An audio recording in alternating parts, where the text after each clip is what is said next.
Tonight's presentation of WPIAL football is brought to you by Olson Chiropractic. Discover a new level of family wellness.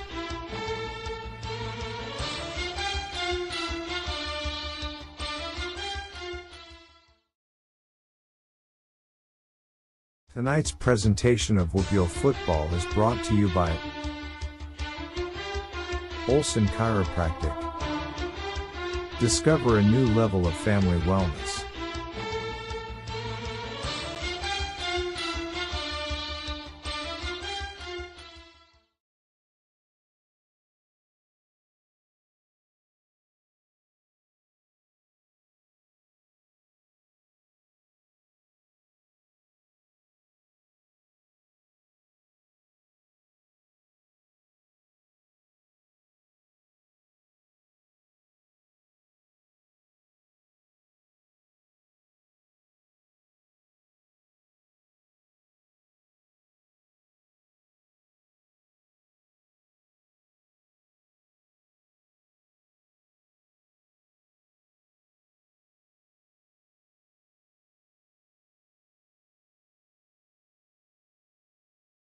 Tonight's presentation of WPIAL football is brought to you by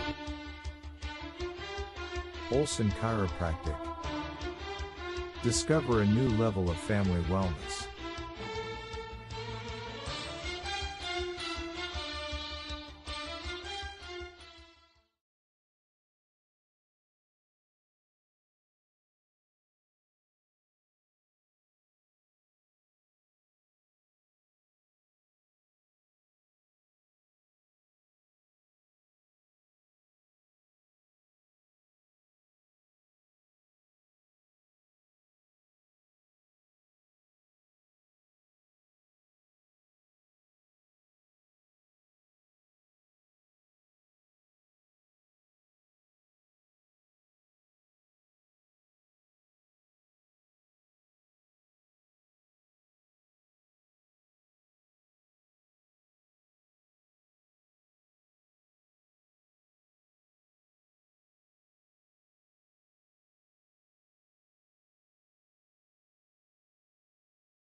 Steffi's Country Catering prepares home-style made-from-scratch dishes that will have you convinced Mom made it. Whatever the occasion, Steffi's Country Catering will have you coming back for every event year-round. Find us on Facebook to place an order or to see our Sunday specials, or call 724-54-85047. Armstrong Indoor Athletics, located at 132 South Grand Street Avenue in downtown Katanning, offers a state-of-the-art training facility and top-tier instruction by experienced coaches to help turn your youngster into the best baseball or softball player they can be. Batting cage and bullpen lane rentals are available for 30 to 60-minute sessions, and you can also sign your baseball or softball player up for private hitting, pitching, fielding, and catching instruction with our knowledgeable staff. Be sure to visit Armstrong Indoor Athletics online at aia.team or call them at 724-599-9761 for more information today. Tonight's presentation of WPIAL football is brought to you by Olson Chiropractic. Discover a new level of family wellness.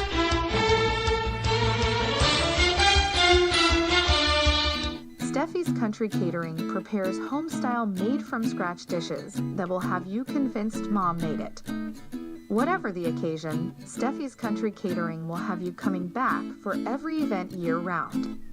Find us on Facebook to place an order or to see our Sunday specials, or call 724-54-85047.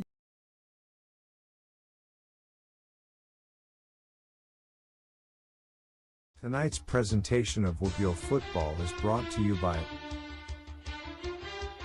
Olson Chiropractic. Discover a new level of family wellness.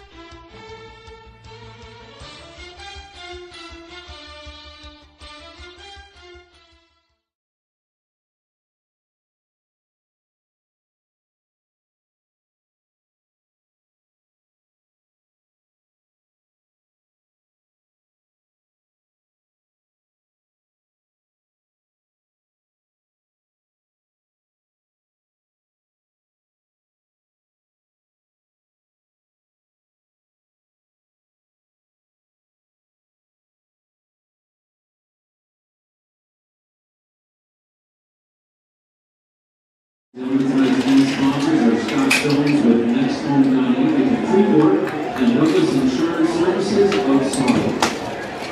Hey, Freeport seniors, class of 20.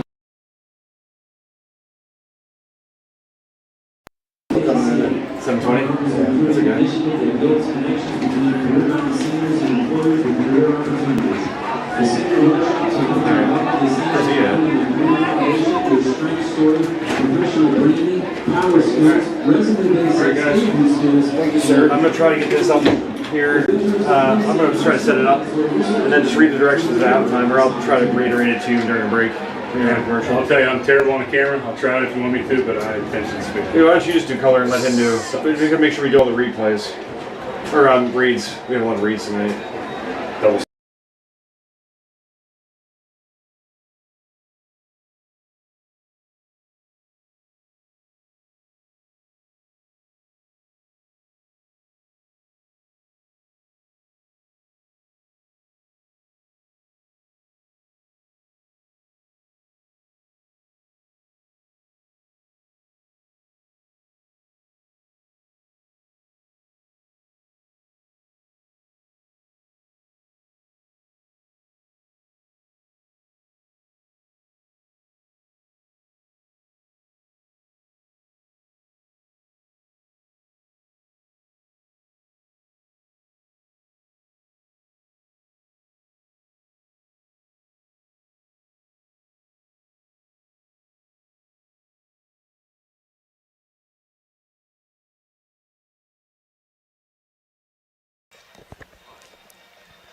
All right, just in time for kickoff. You're looking live at Freeport Area Athletics Stadium.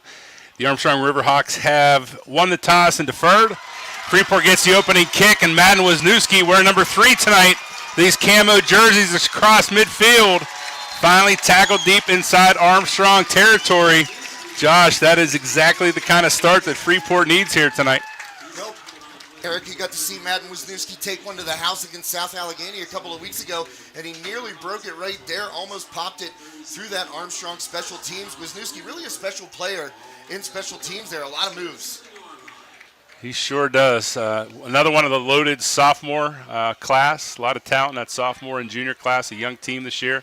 Speaking of sophomores, our quarterback, Drew Ross in the shotgun. Colton Otterman sidecar left. Gets the handoff. Runs over defenders out near the 30-yard line.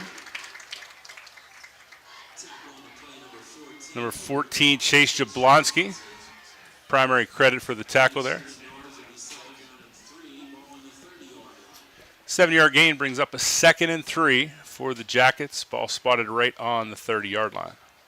You know, ever since that first game at Indiana, Freeport offense has been humming. Last week, 38 on the board against Quaker Valley. The week before, 47-0 shutout against South Allegheny. But a real challenge, another 4A. Combatant, Indiana being a 4A school, senior-heavy team. And then Armstrong comes in, a little bit younger of a team than Indiana, but probably more talent throughout the roster. Unfortunately for Armstrong, senior wide receiver Isaiah Brown, number 5, out probably for the season with an ACL. Tough break for the Riverhawks. On the field, it's another first down for the Jackets. They move the ball just right along the 21-yard line. It'll be 1st and 10 deep inside Armstrong territory. Yeah, I spoke with Coach Fabian yesterday about Isaiah being out for the year. He said one guy can't replace him. We're going to have to try and do it as a team. Pass is complete again to Madden Wisniewski. Away from the first defender. Dives across the 10-yard line. Picks up another Freeport first down.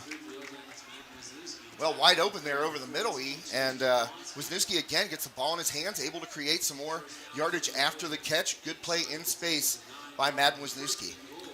And Wayne and I talked, Wayne graduated the first couple broadcasts with me, and we talked about how young Drew Ross is in terms of, being a sophomore.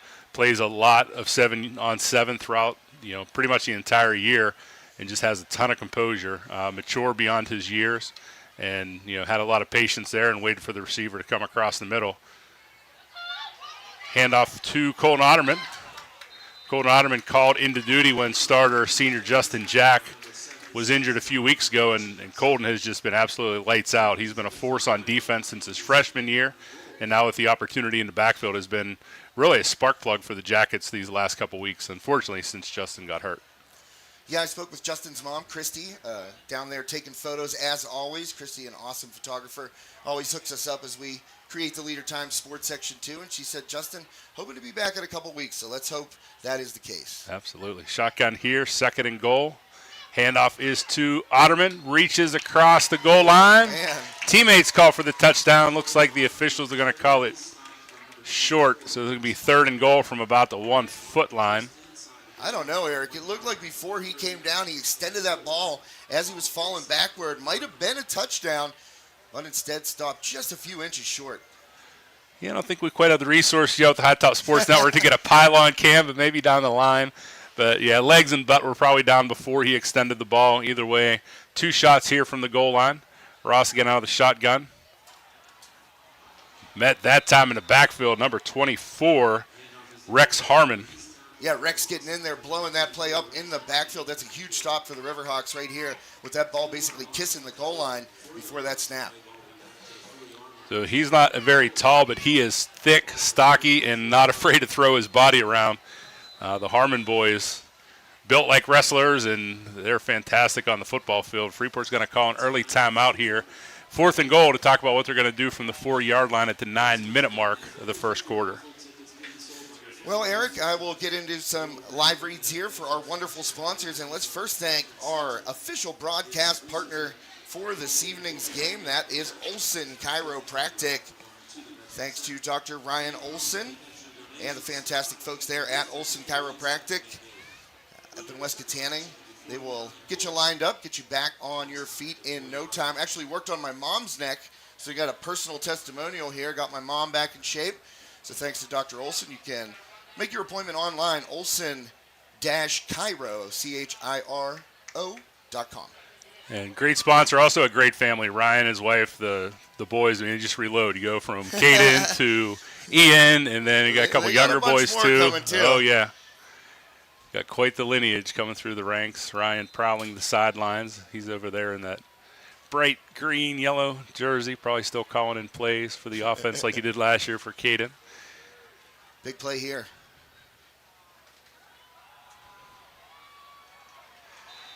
He faked me out. I wasn't sure if Otterman had it or if Ross was really throwing it. The throw by Ross was a fake. The handoff was to Otterman. Tackled short of the goal line, and unfortunately, a very successful drive here early after a great kickoff return is going to fall short, and the Riverhawks are going to take over 1st and 10, nose of the ball right on the Armstrong 3-yard line. Well, another nice play by Harmon, getting in the backfield first, meeting Otterman. Otterman able to step out of that tackle, but Zane Jordan came in there to clean it up for the Riverhawks and hold the Yellowjackets to a field goal attempt here.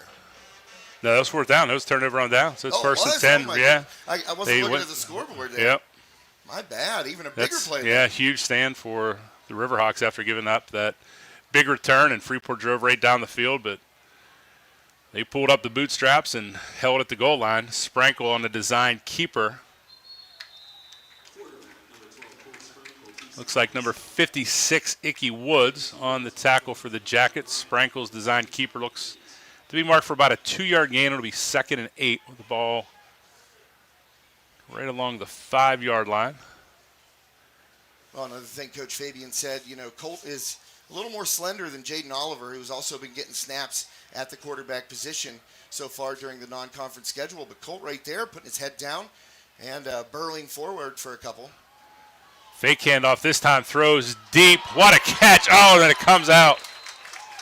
Ian Olsen, almost a spectacular catch. He had it until the ground blasted the ball out of his hands. What a great play. I thought it was sailing over his fingertips, and he just extended, grabbed the ball, but unfortunately the ground can't cause a fumble, but it can cause an incompletion. That's what happened there. Nice deep shot, though, by Sprankle. Yeah, put it right on Ian's hands right there, and as you said, dove for it and just hit the ground, man. Those are so hard to haul in. Trips wide receivers to the right. Sprankle's going to fake the handoff. Completes the pass, but tackled at the 10-yard line. Number 10, Joe Bartolowicz on the catch for the Riverhawks. Brings up a 4th down. Their own 10-yard line. Pretty obvious punt situation here, but you always have to be mindful of a fake punt. Not the best spot or time to do it, but Todd Duran's defense typically ready for anything.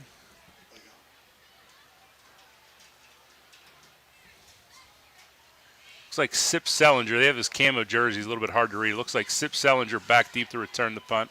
It's actually number 1, Brady Sullivan. Makes the first defender miss. And tackled right at the 40-yard line.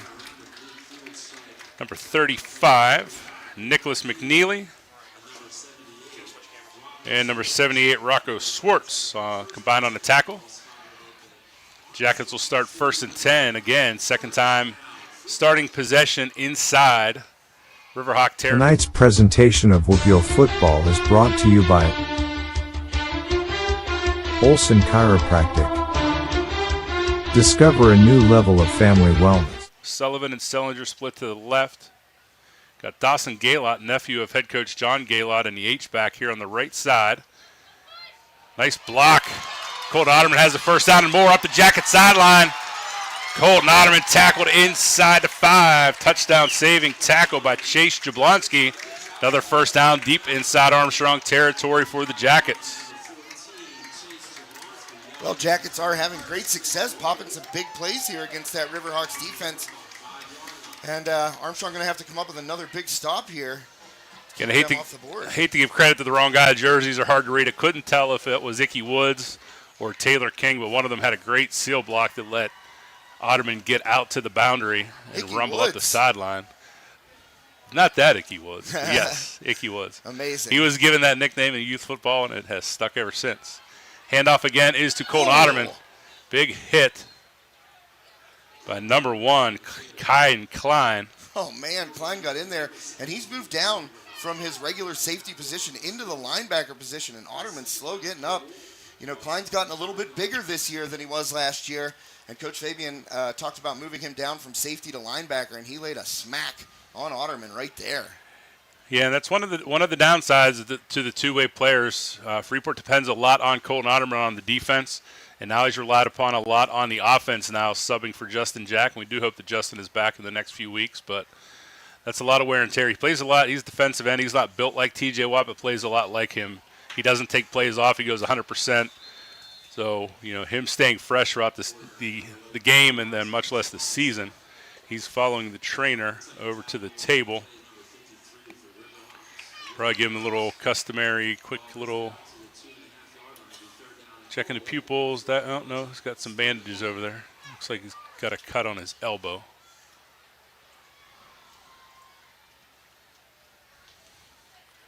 Got 3rd and 2 from the 2-yard line here. Dawson Gaylott, who was in the H-back slot a little bit ago now, sidecar left to Ross. Ross drops back, flings into the end zone. Touchdown, Madden Wisniewski. Freeport strikes first with 5:46 remaining in the first quarter here on the Sprankles Neighborhood Market scoreboard. 6-0 Freeport. Big Cole Troutman, number 64. Oh, it's coming back on a penalty. Home crowd does not agree. They never do. Holding on the offense will back them up 10 yards. Great connection between Drew Ross and Madden Wisniewski, the sophomore connection. All for naught. It's going to be 3rd and goal. Ball now spotted at the 12. Well, Riverhawks getting lucky right there to keep Freeport off the board. See if they can make another big stop down here. Ross again flings it to Wisniewski again. Couple defenders to beat. Big hit by Rocco Schwartz. After number 10, Joe Bartolowicz had his feet wrapped up. Nice finish by Rocco Schwartz to keep Madden Wisniewski out of the end zone. Looks like this time they are going to bring on Cole Troutman for the field goal attempt. Right between the 3 and 4 yard line, 4th and goal for the Jackets. Well, this game being entirely played basically inside the Steffi's Country Catering red zone. You know a thing or two about yeah, a little bit. Mr. Steffi and his fantastic. Trying to talk him into coming out tonight, but I think he's watching on the High Top Sports Network. So the field goal there is up and good for Colt Troutman, and now with 5:01 remaining in the first quarter on the Sprankles scoreboard, it's Freeport 3, Armstrong 0.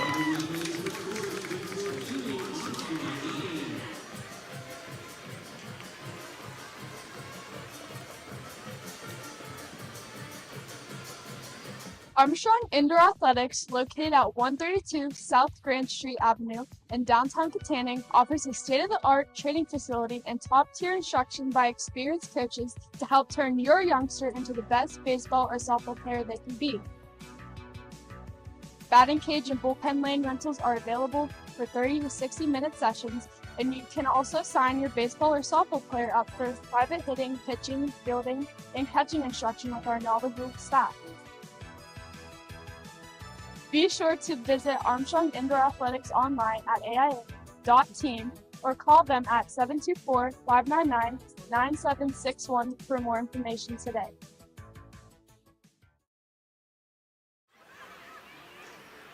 So we have number 1, Kyan Klein, number 2, Ian Olson, and number 17, Jaden Oliver back deep. Olson will take the kick about his 15-yard line.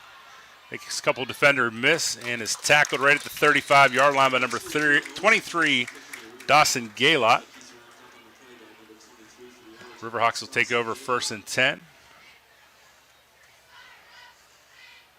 See where the official spot is, right at the 35, 1st and 10 for the Riverhawks.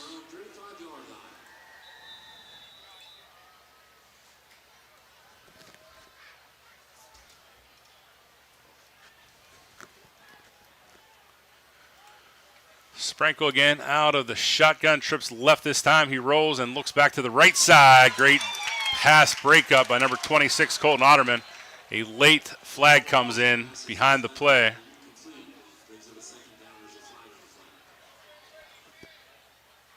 Otterman coming off that edge. Wow, that's a rough call. Didn't see what it was, Eric.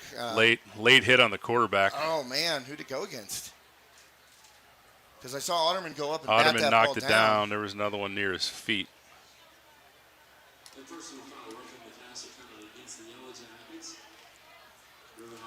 So that'll move the ball. Noses right on midfield. 1st and 10 for the Riverhawks, right along the 50-yard line.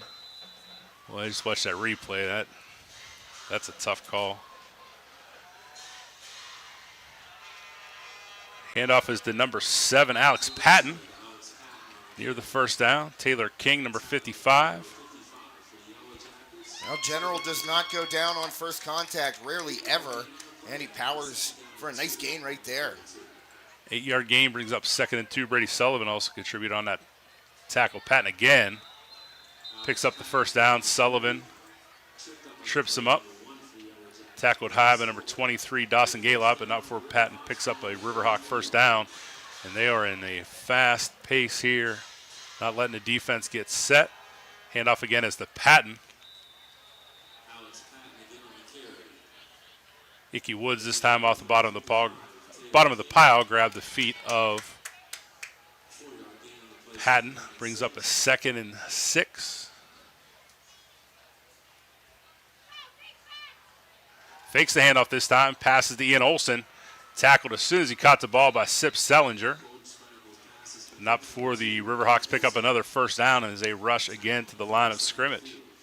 Good quick release there by Colt Sprankle, getting it out. Ian Olson having another great season. Was really a breakout player last year for these Riverhawks, just under 1,000 yards receiving, bunch of touchdowns. Another inside handoff to Patton. Flag comes in from the defensive backfield this time. Tackles by number 5, Sean Sellinger. This one looks like a hold against the Riverhawks. Yeah, that's in the area of holding when it comes in from the back official there. Looks like he signaled more of a block in the back. Penalty on the Riverhawks either way.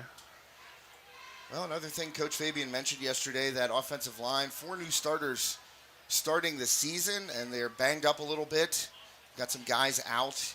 So moving pieces on the offensive line for the Riverhawks. And Freeport did the same thing. So when we called the Indiana game, came out, here against South Allegheny a couple weeks ago, in completely different line configurations. So get young lines, guys having the opportunity, shake things up and see where guys fit, or what works and what doesn't work.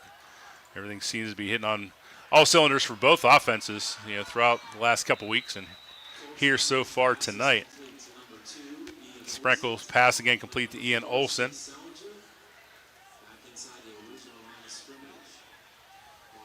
Ball spotted right at the 12-yard line. Sprinkle again, a quick snap out of the shotgun. Handoff is to Patton, spins away from the first defender. Number 59, Brady Pega, this time off the bottom of the pile. Mason Lowe's there as well. The initial contact on Patton is once again Riverhawks right on the line of scrimmage. Looking over at the brightly clad offensive coordinators over there on the Riverhawks sideline.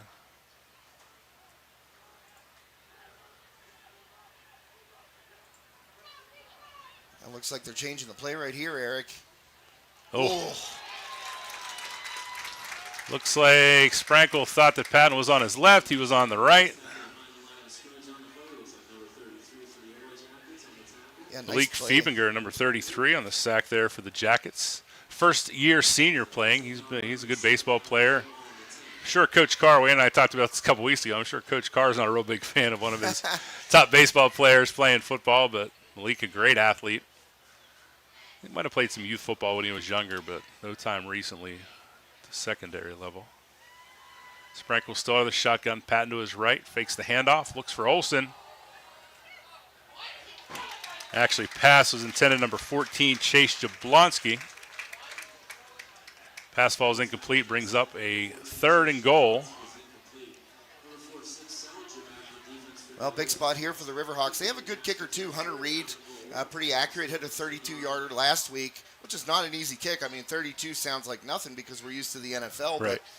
But 32-yard field goal, I know I couldn't go out High there school, and that's one. impressive. So they have a good kicker, too, but I think Coach Fabian would rather have a 6 on the board than a 3.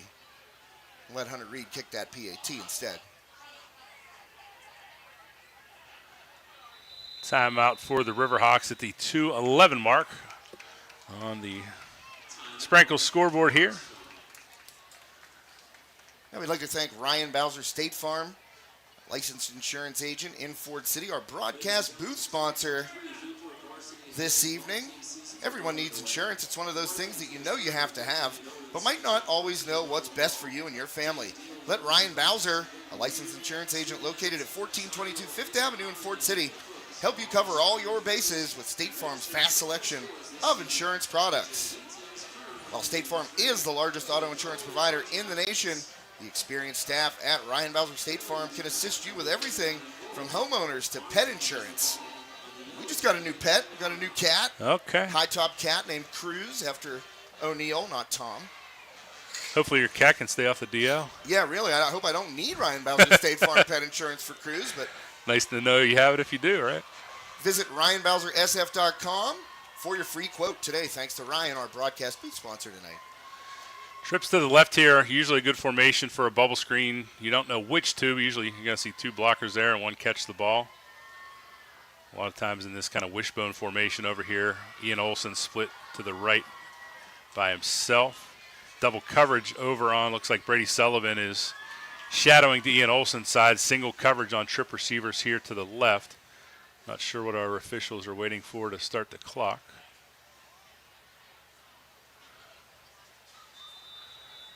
Ball comes into play now. Shotgun formation for Sprankle. Patton sidecar left.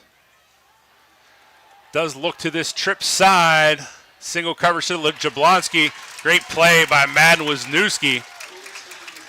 Madden definitely putting his hat in the ring for the player of the game here early on with a big kick return. Had a touchdown that was called back. And now a big pass defense, a breakup in the end zone on 3rd and goal. It's going to bring out Armstrong's field goal team. Madden Wisniewski, as you said, making his presence known all over the field so far. Body Revolution player of the game. Indeed. Kick is up. And good. We have a tie score now with 1:51 remaining in the first quarter. Pair of field goals on the board for each team.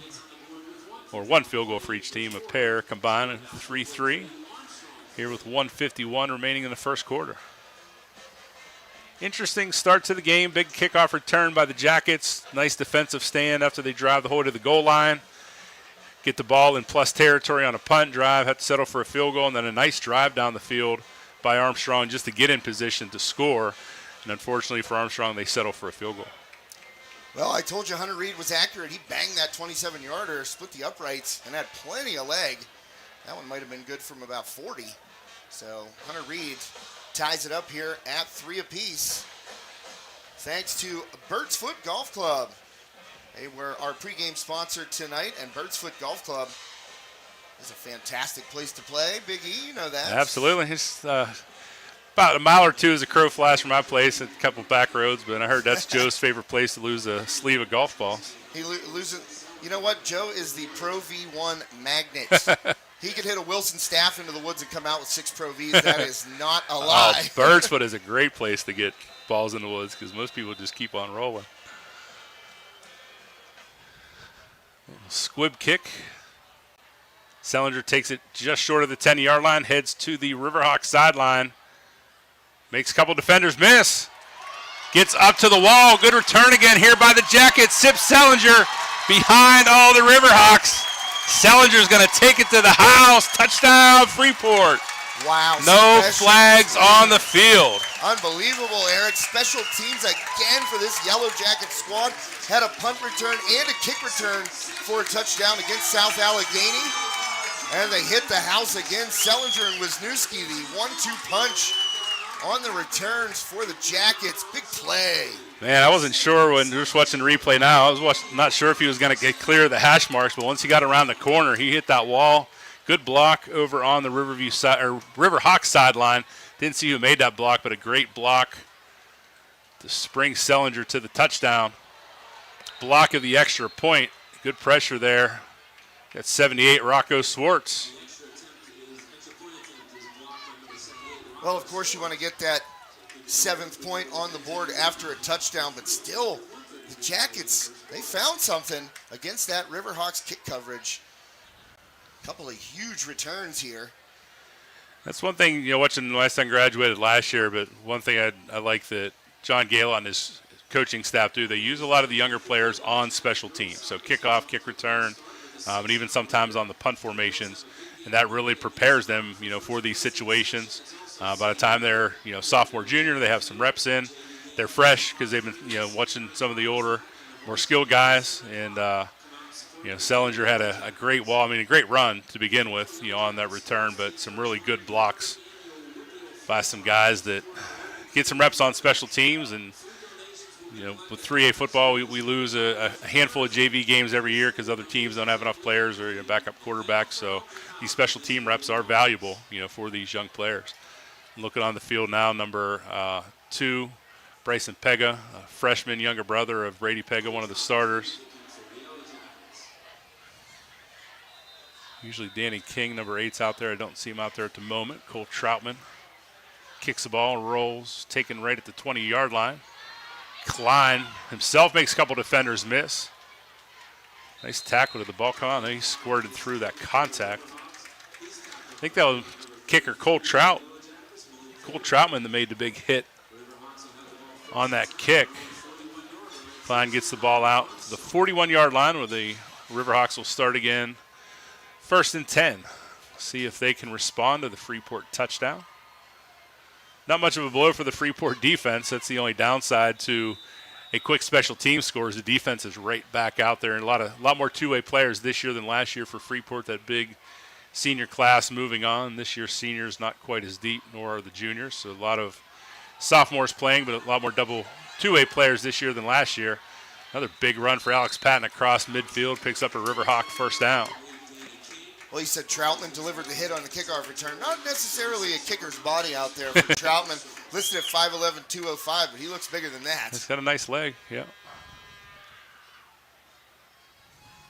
Sprankle's going to take a shot deep here to Klein. Nice coverage on the play. Again, Madden Wisniewski. 2 great pass defenses and single coverage. He had some other Freeport defenders down there with him, but he had the single coverage and breaks up another deep pass by Colt Sprankle. Incompletion brings up 2nd and 10. Riverhawks right back on the line of scrimmage, ready to go again. Handoff is to Patton, untouched. Right up the gut. Dragged down near the 20-yard line. Big run by Alex Patton.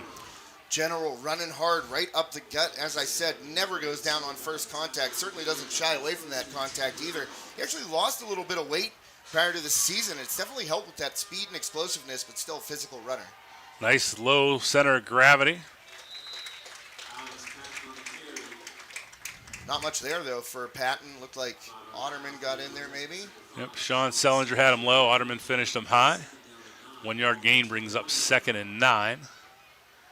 We have 2 receivers each side this time. Klein and Bartolowicz to the Freeport sideline. Olsen. Handoff there goes to Patton. Patton again falls forward. Picks up another 3, 4, 5 yards. Icky Woods and Colton Otterman combine on the tackle. The other receiver off to the right is Jablonski, number 14. 2 to the left, 2 to the right. Sidecar right of Sprankle here in a shotgun on 3rd and 5. Smart play there by Sprankle.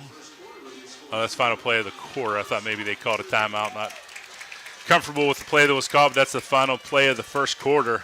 Action-packed first quarter. Take a drink there. It's good timing for me to try to hand it off. Take a drink. We haven't had much of a time to take a drink or even a breath, as quick as Armstrong comes to the line.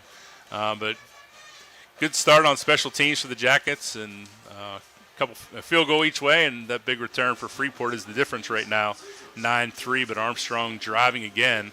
We'll start the second quarter with the ball on the 17-yard line.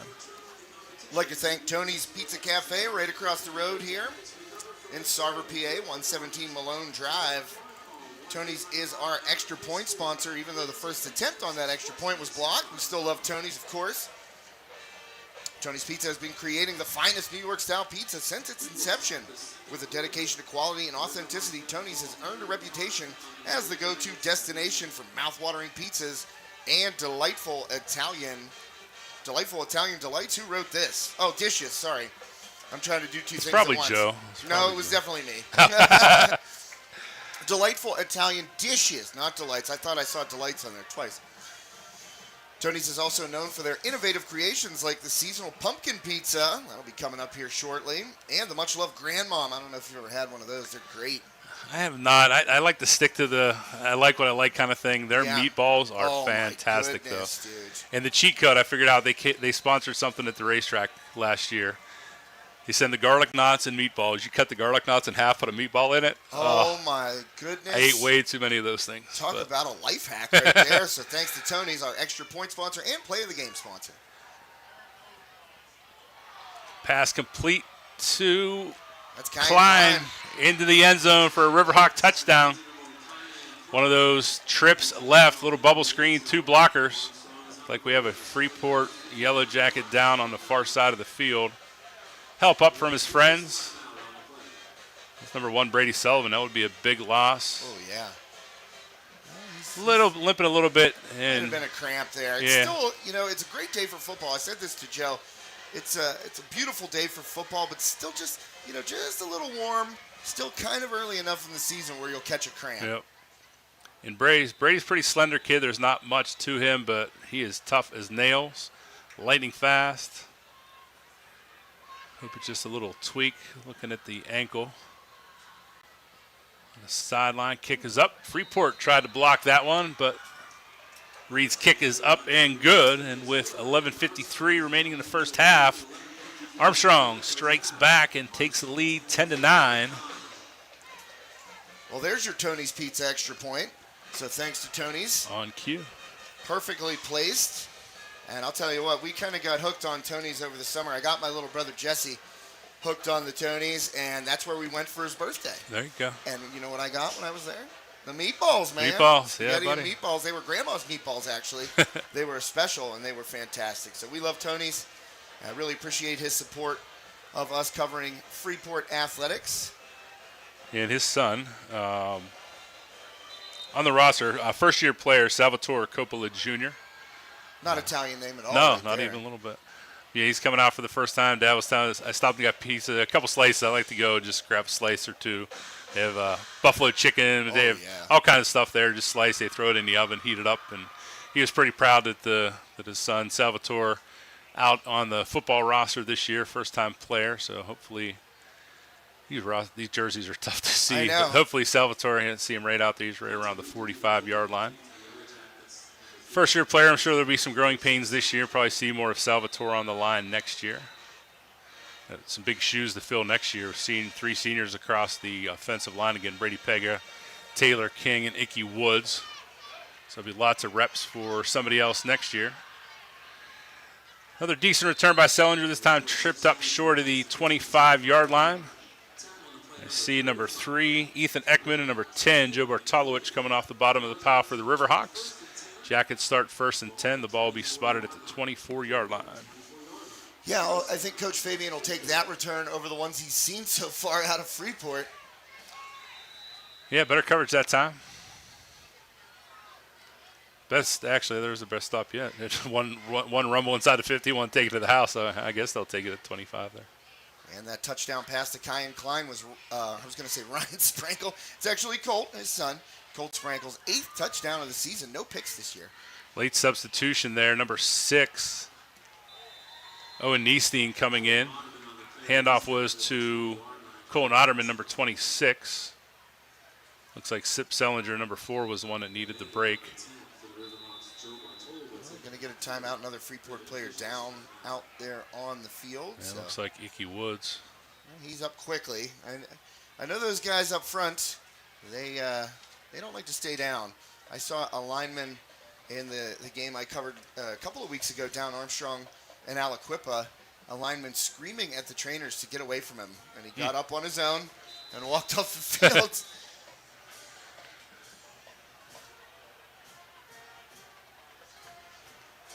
Maybe just a stinger. Looks like Icky was holding the back of his neck coming off the field. We've seen a lot of scary injuries lately. He hates to see anything to the head and neck. Handoff again to Otterman. Good job again by that Armstrong front. After giving up a couple decent runs to Otterman the first time around, they've tightened it up in the running game.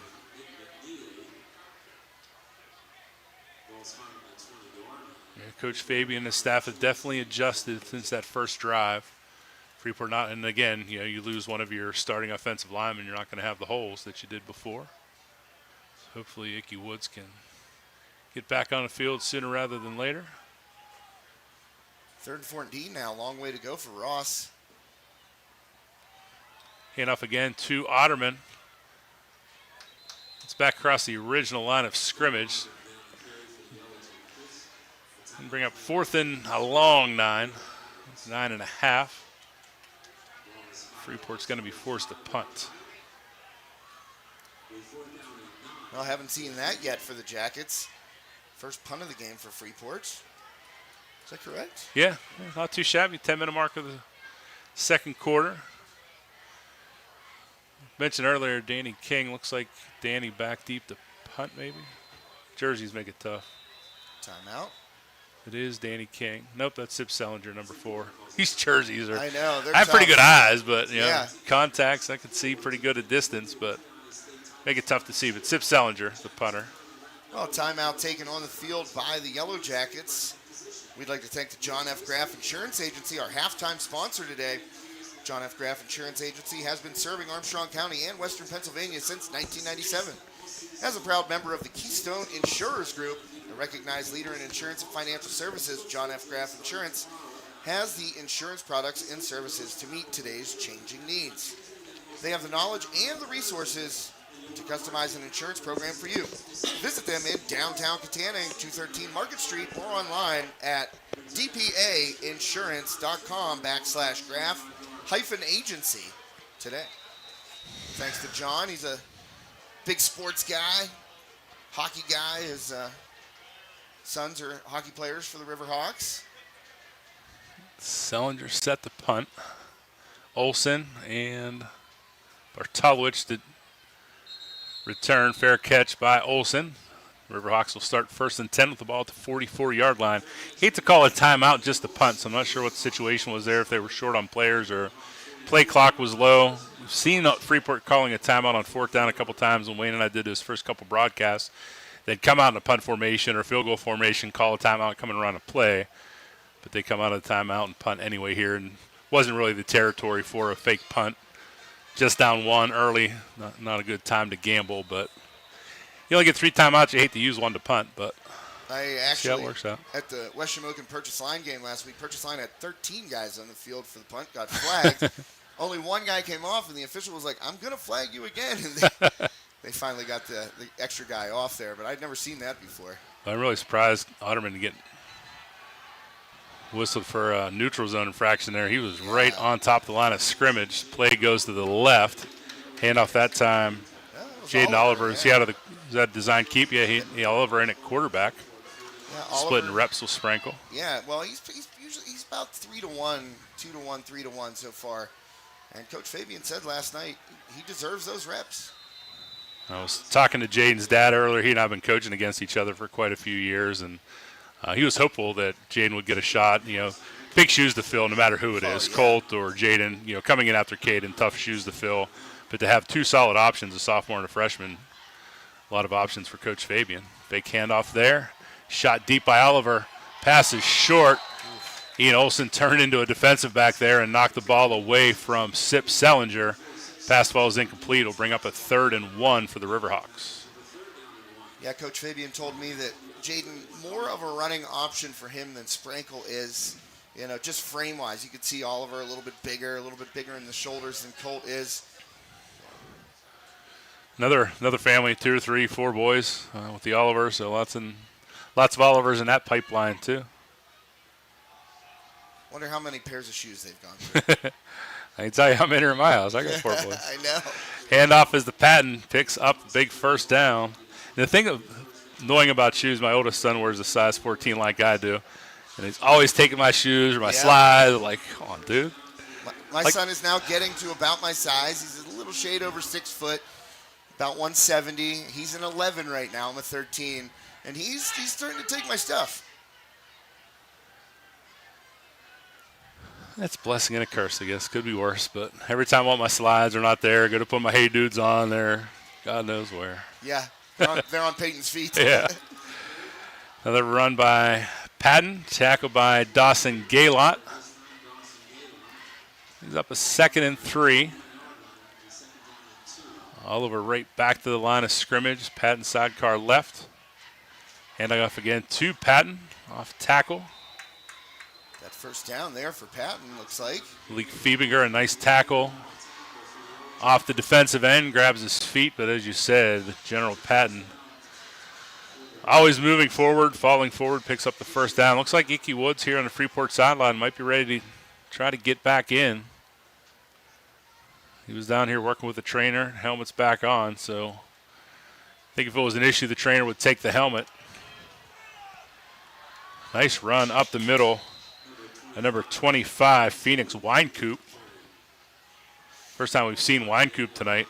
Give Patton a little breather after he's been an absolute bulldozer out there. A very little breather, one play, Patton right back in. But you're going to hear that name, Phoenix Winecoop.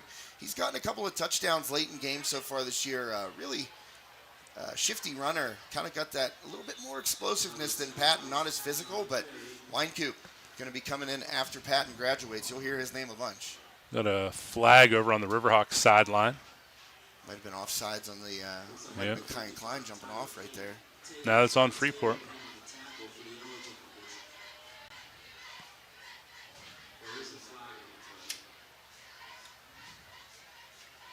To determine now if they take the penalty, will give them the first down, right?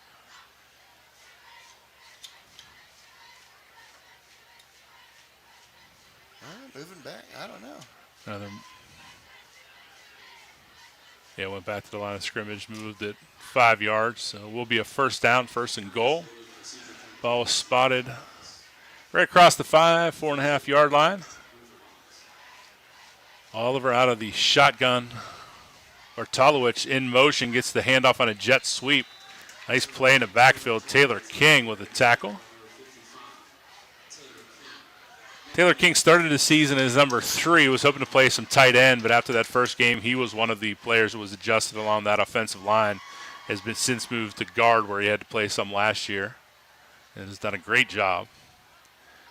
Taylor's only about 5'6", but he runs his mouth like my size. I love the kid. Smallest one in the King family too. 4 boys there, and smallest one of the bunch, but runs it, like I said, runs his mouth like my size. Great kid, great family. Great to see Taylor get an opportunity to play reps on both sides of the ball this year. Talked, that senior class last year, other than Otterman, Pega, there wasn't a whole lot of reps, for a lot of the underclassmen last year. Good to see Taylor getting a lot more reps this year. Ray Sullivan had a good bit of reps last year as well. Handoff, toss this time to Patton. Flag. Pretty light on his feet for his size. Never really did go down. Kind of stayed on his feet, but he just had a flag back here in the backfield. I think it was a legal shift, maybe. The official called that one quickly. I just turned my eye and I saw him pointing back. Didn't see the actual call. Did a little motion like that, if that helps. Yeah, illegal shift. Illegal shift. Well, the Riverhawks sent 3 guys across the line of scrimmage at the same time right there, and I don't know, somebody must have had not gotten reset there. Right. Sip Sellinger, the jacket down on the field, looking down near his knee ankle area. Got the water coming out. Let's see if that's it's looking like an ankle. Yep. While Sip is down, getting tended to by the Freeport training staff. I'd like to thank UFP Parker LLC, a leading manufacturer of high-quality wood products, which are essential to everyday life. UFP's products are wide-ranging, including treated lumber, trusses, building components, concrete forming materials, and industrial packaging. But they need people like you to keep growing. Working there, you'll find coworkers who treat you like family, people who have your best interests at heart. They value safety and training, and full-time employees are eligible for a comprehensive benefit package as well as profit-sharing, bonuses, and other perks. To find a new career, a job that feels like home, and people that treat you like family, UFP Parker. Visit them at ufpi.com/careers. Thanks to Shelly Ann Hutch, sure Hutch is watching this game. He pretty much watches them all, so thanks to UFP Parker for once again being a sponsor on the broadcast. Fakes the handoff to Patton. Sacked in the backfield. Icky Woods. Jaden Oliver faked the handoff, looked to take a shot into the end zone before he had a chance. Icky Woods was there to bring him down. 4th down will bring out the kick team again for the Riverhawks. Good stand by the Jackets. Well, again, this is no easy kick for Hunter Reed. What are we looking at here? About a 36-yarder? Yeah, he'll be about 34. A 34-yarder. Yep.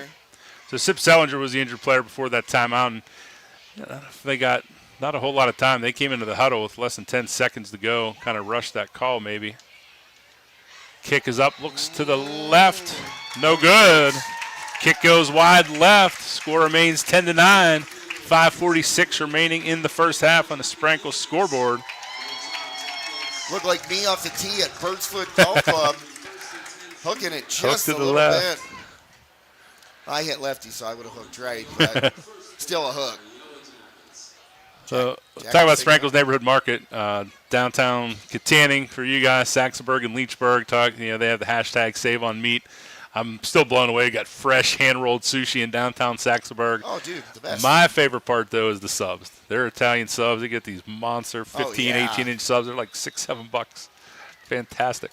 I know you walk in there. I obviously go to the Katanning one more often. Walk in there, it's one of the first things to greet is that cooler full of subs. Yep. Well, at Saxonburg, it's sushi. You walk into the sushi counter, but it's just very nice, old school. It's not big and commercial like some of the big box brands. Just reminds me of a grocery store when we were growing up. Yeah, for sure. Good quality stuff, local stuff, good prices. You're not paying for the name on the sign on the front of the store. You're paying for the quality of food you get. Doug Sprankle, and they just had a big Oktoberfest in Saxonburg last week, and I didn't have a chance to get out there, but everything I heard about Oktoberfest was absolutely fantastic. It's bigger and better every year. Just a great addition to the communities in Katanning, Saxonburg, and Leechburg.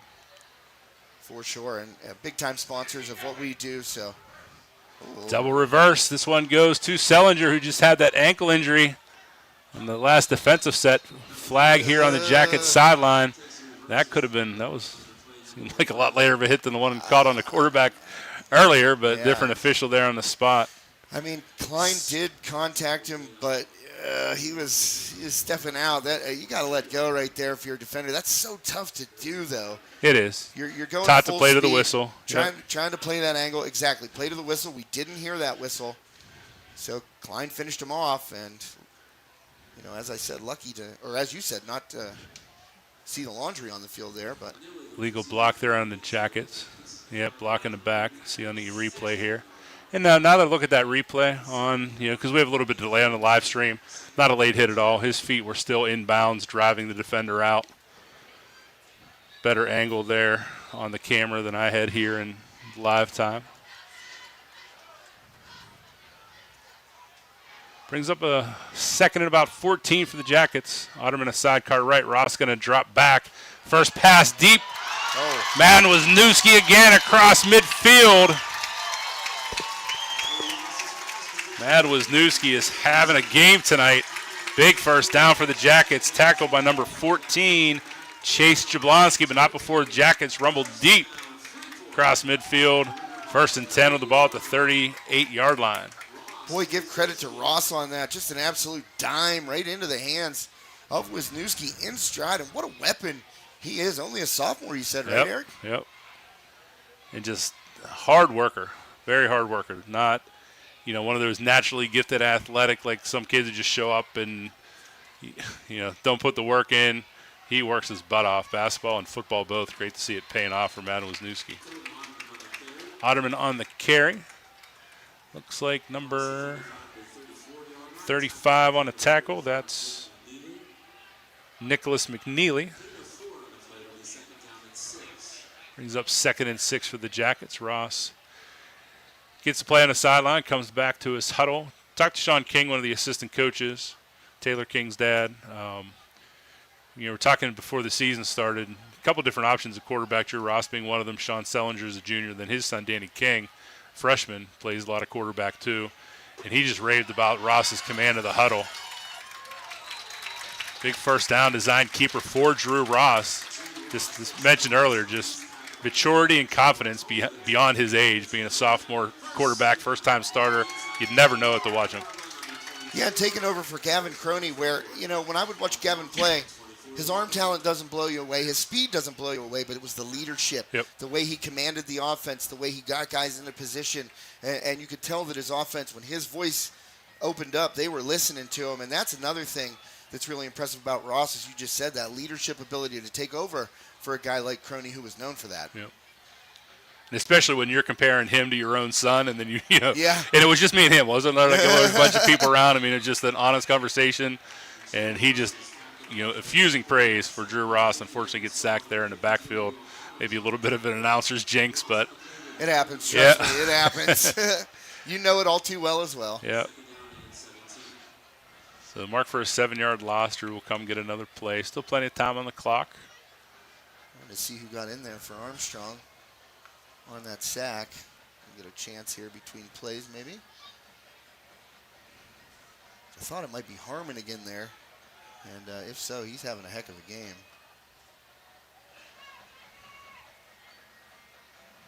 Like 56, I think. Ross takes a shot across the middle, finds Brady Sullivan. Wow. Should be a first down for the Jackets. Looks like that. Doug McInich would have been the sack on the previous play. I believe so. Another laser there by Drew Ross. Talked about that composure. Steps up, fires a shot to Brady Sullivan. Picks up a big. No. Oh, it's right there. Tough. That's a tough spot on the home field. Half a yard. 1:40 left, so time winding down here. Freeport trying to take that lead back.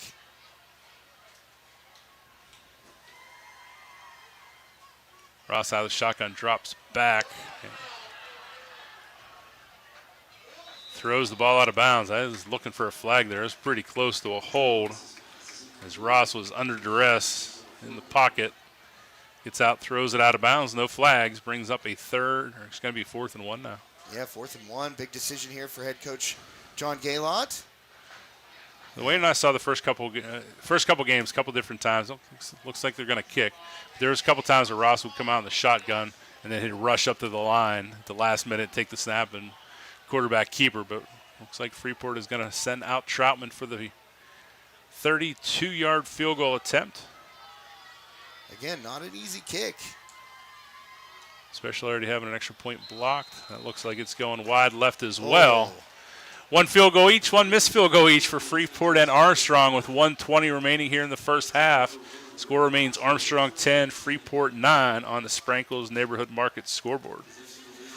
Well, let's thank Body Revolution. They are our player of the game sponsor all season long here for our broadcast of the Yellowjackets. Body Revolution, located at 210 High Street, downtown Freeport, is a 24/7 fitness center that offers unmatched affordability, all new equipment, personal training, and more. Body Revolution is a privately owned fitness, training, and group fitness center with a strong commitment toward personalized service and individual attention for those seeking to achieve a healthier lifestyle. Membership rates are as low as $21.99 per month. That's pretty good for a gym, honestly. Sprankle back in at quarterback, finds Ian Olson. Couple stutter steps knocked out of bounds. Olson picks up the first down. He's going to be marked down inbounds, not out of bounds. The clock will wind. Armstrong coaches aren't real happy about that in the box beside us. Still got 2 timeouts, though. Yeah, Coach Fabian Quick back to the line. Sprankle's going to take a shot deep. Only Freeport defenders out there, and then you have flag in the backfield as well. Oh, looked like bad turn of events for Armstrong here. Yeah, I'm not sure who that route was going to be intended for. Was it Kyan Klein maybe, or Bartolowicz? Those are the 2 guys over there, but somebody cut it off, whoever it was intended for. And then a hold in the backfield, salt in the wound. Yeah, not great. Be 1st and 20. But back to Body Revolution, $29.99 a month, their lowest membership rate. Never any hidden fees or gimmicks. Check them out online, bodyrevolutioncenter.com, or call them 724-295-2831. Thanks to Heather and Dan Snow. Daughter Lily Snow, heck of a golfer. Oh, yeah. Golfs with the boys and beats most of them. Pass deep. Oh, almost intercepted by Brady Sullivan. Ian Olsen again, more turning into a defensive back there. Sullivan a little bit shaken up on the play, but brings up 2nd and 10. Yeah, I was just going to say that too. Ian has had to break up a couple passes his way that were a little underthrown, one by Oliver and now one by Colt Sprankle as Armstrong's trying to get down the field here before we get to the John F. Graff Insurance Agency halftime show. Another sophomore, Carson Kane, in, subbing for Sullivan this time. Little bubble screen over to Olsen. Gets through his blocks, across midfield, run out of bounds by freshman Danny King, but not before Ian Olsen picks up a big Armstrong first down. I'll tell you what, Eric, that tunnel screen looked like it got tipped right there going across. Still had enough to get it to Olsen, who made a good jaunt down the near sideline here to get out of bounds.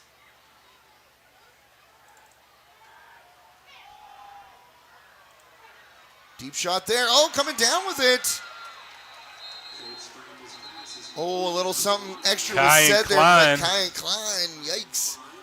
Living dangerously right there. Well, right? Maybe he was just checking to make sure he was okay. Yeah, right in front of the official. Big play from Sprankle to Klein. Gives the ball deep inside Jack territory to the Armstrong Riverhawks, and they'll call a timeout with 30 seconds remaining in the first half. Well, definitely within Reed's field goal range here. Ball on the 11. So if they do not move forward anymore, it'd be a 28-yarder for Reed. He hit one and missed one a little bit longer than that. The one he missed, I think, was, what would we say, 34. So Armstrong in field goal range right now, but obviously want to put a TD on the board if they can. Thank you to Armstrong Indoor Athletics, another great sponsor of our broadcast here.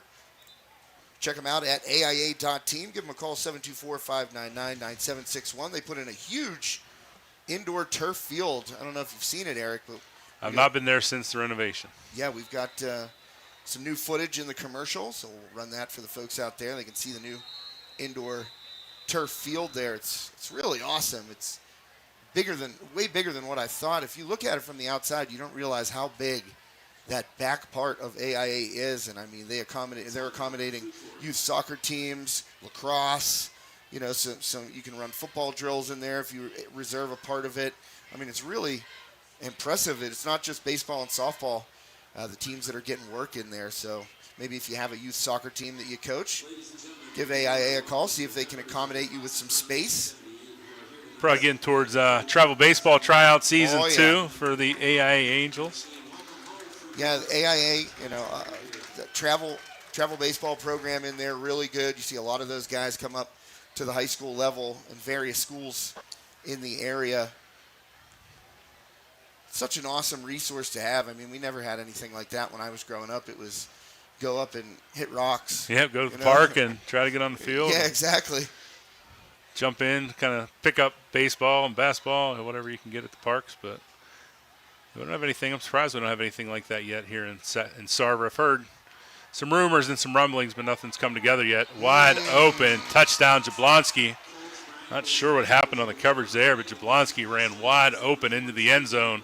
Sprankle dropped it right into the breadbasket there for Jablonski to get the Riverhawks on the scoreboard right before the half. Give Colt Sprankle credit right there, Eric. He stood in and took a shot, waiting for Jablonski to break open, held it just long enough, able to deliver it, and took a big shot there as he threw that touchdown pass.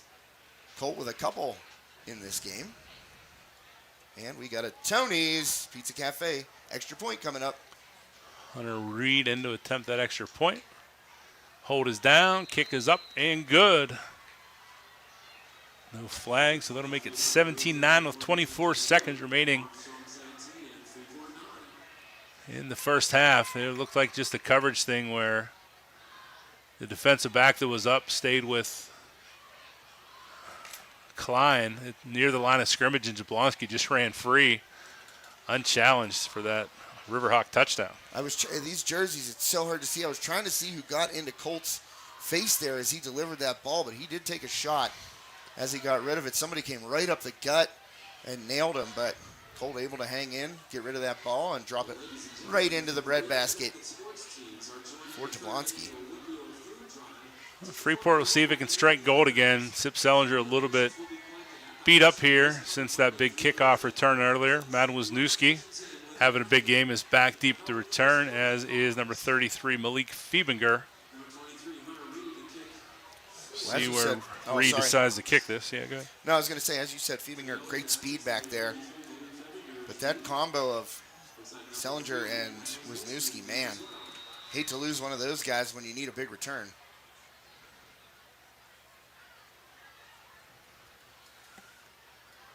Kick up high. Old Dawson Gaylott lets it fall behind him.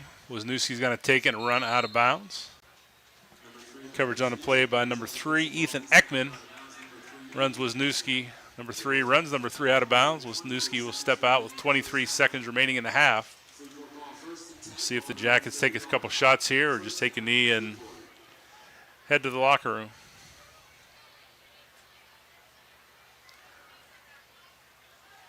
Well, judging by the personnel out there, I don't know. Carson Kane in at wide receiver. I don't see Sullivan out there. I don't think he's come back since that injury when he came off the field. I'm looking to see if he's on the sideline. I'm going to take a knee. They're going to take a knee. Head to the locker room. Down 8 points, though, so not as bad as last year. Last year, the game got out of hand quickly. You talked earlier about Caden Olson just surgically tore Freeport apart.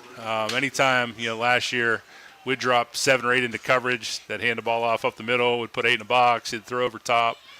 Caden was just surgical last year, and I think in time you'll see that between Sprankle and or Oliver, but right now, and who could expect anyone just to jump right into what Caden did last year, but nice combination of quarterbacks. They've done a nice job to put Armstrong into lead 17-9 here at the half. Well, the teams exiting toward the locker rooms right now. That'll bring us to the John F. Graff Insurance Agency halftime show. Eric and I will take off the headsets, put the mics out the window. You can pick up the band as they do their thing. Both bands will perform here this evening, and should be a good time for you folks out there to enjoy what I feel like is an integral part of Friday Night Lights. Absolutely. These kids, they might not have a uniform on. Well, actually, they do have a uniform on there. Yep. In the band, but I mean, they might not be out on the field, running kicks back or making tackles, but they work just as hard as the athletes on the field. Always are happy to showcase the band, the color guard. Definitely something special about high school football. They put in as much work as the football players and the cheerleaders. Yeah. Freeport has a great performance. I've seen it a couple times. Looking forward to the Armstrong performance here at halftime. So, like I said, we'll take the headphones off. We'll shut up for a little bit and let you listen to some talented musicians from both Armstrong and Freeport.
Hey, what's up, buddy? You know it.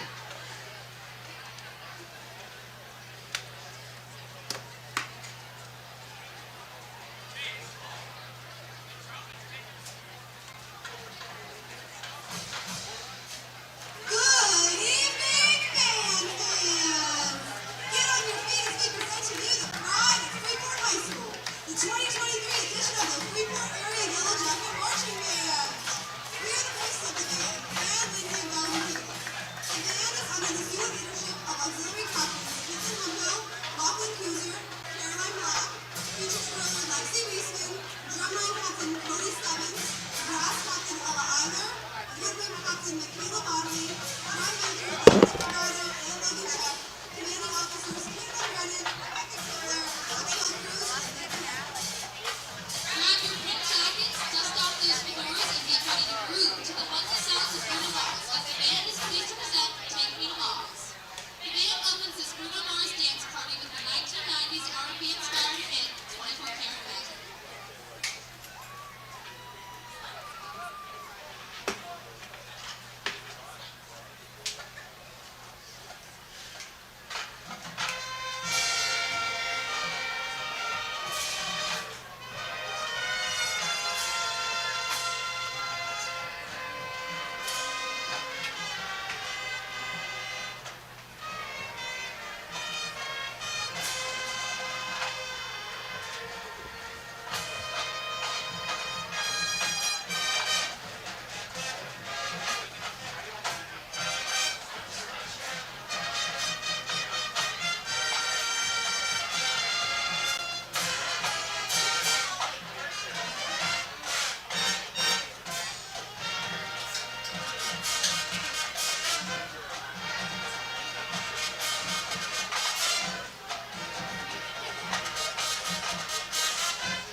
Ladies and gentlemen, tonight's game sponsors are Scott Jones with Next Home Dynamic in Freeport and Douglas Insurance Services of Sarver. Once again, we're looking for the winning number of our raffle drawing tonight, 409-3107. If you have that winning ticket, please report quickly to the main gate where the boosters table is. There'll be a big sign down there that says raffle winner here or something.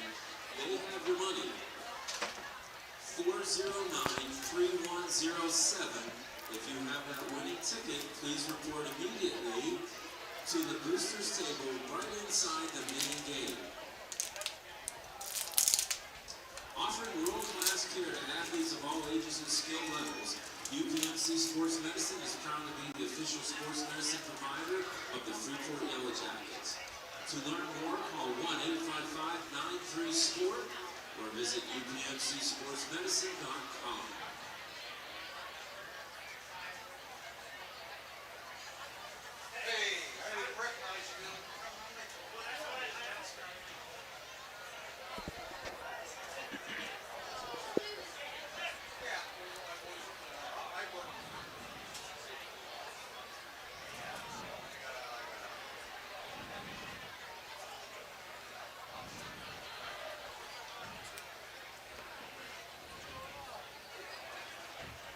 The Freeport girls basketball program is sponsoring the concession stand in the northeast corner of the stadium, and the Music Boosters sponsor the concession stand in the northwest corner of the stadium. There's still food and drinks available. Continue to support those Freeport programs. The Freeport Varsity and JV golf team seasons are right underway. The Varsity team is currently 13-0 in section, and they're 14-1 overall. And the JV team is currently 8-3. Congratulations, Yellowjacket golfers. The teams play their home matches at Buffalo Golf Course. The girls' soccer team is off to a great start with a 6-0 record. The girls have a big game Monday against Knox for first place in the section right here at Yellowjacket Field. It's also senior night. JV begins at 5:30. Senior night follows immediately, and the varsity game will be held at 7 o'clock. Come on out and support the Lady Jackets. The Freeport Yellowjacket sports teams are joining the 3rd annual Wicklow Food Drive to support our local community food banks. Food donations will be collected at the high school this coming Monday through Thursday. Please send your donations in with an athlete. Thank you for helping in this worthy cause.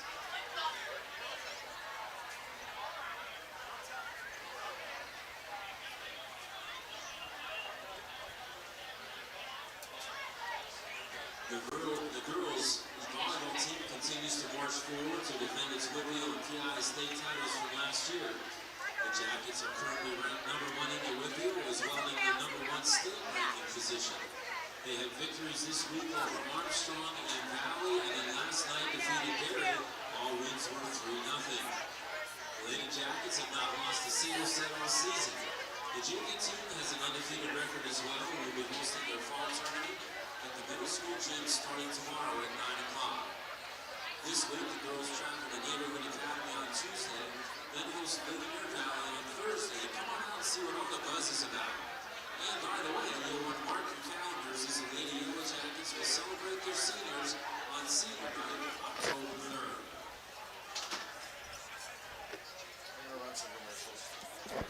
We're getting ready to kick off. Douglas Insurance Services, located in Sarver next to Freeport High School, is an independent insurance agency, which means they've made available some of their best companies for your online quick quotes. Douglas Insurance Services offers personal insurance coverages to their clients in Pennsylvania, including individual annuities, boat and watercraft, auto, condo, and flood insurance. Call them today at 1-800-722-9990. Douglas Insurance Services, a proud sponsor of Freeport Athletics. Armstrong Indoor Athletics, located at 132 South Grand Street Avenue in downtown Katanning, offers a state-of-the-art training facility and top-tier instruction by experienced coaches to help turn your youngster into the best baseball or softball player they can be. So the Jackets will kick off to start the second half, and big development out of halftime. Brady Sullivan standing on the sideline without his helmet and the rib portion of his shoulder pads behind his back. Looks like Brady will be out for the second half. Kick goes off the foot of Klein. Then he runs into Olson. He's up the Jacket sideline. Dances away from tacklers. A swarm of Jacket defenders bring him down across the 40-yard line. Yeah, huge loss there, as you said, Eric. No Brady Sullivan. Touchdowns in every game so far this season. It's going to be tough working the offense without Drew Ross's favorite threat. But we've talked before, talented core of freshmen and sophomore. Sullivan's departure here in the second half will open the door to more playing time, certainly to some of those younger skill position players. So we'll see. Looks like Danny King in at safety where Sullivan was on defense. Alex Patton, a big run early. Rumbles across midfield and across the opposite 40-yard line. Trying to get the number on a tackler. Looks like number 6, Owen Niestein, on a tackle for the Jackets again. Colt Sprankle quick to the line of scrimmage. Going to be a flag on the Jackets. Looked like they tried to sub, and a player came off late. Well, Armstrong with that quick tempo. Once again, it was successful for them in the first half, so just trying to come out of the locker room here and work a little bit more of it, Eric. Yeah, legal substitution. Niestein came off late. That's what the flag was for.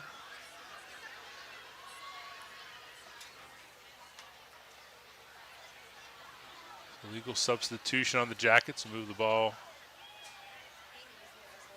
5 yards forward.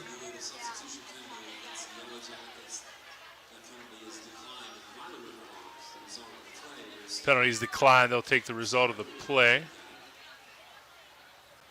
Now it looks like they are assessing the penalty.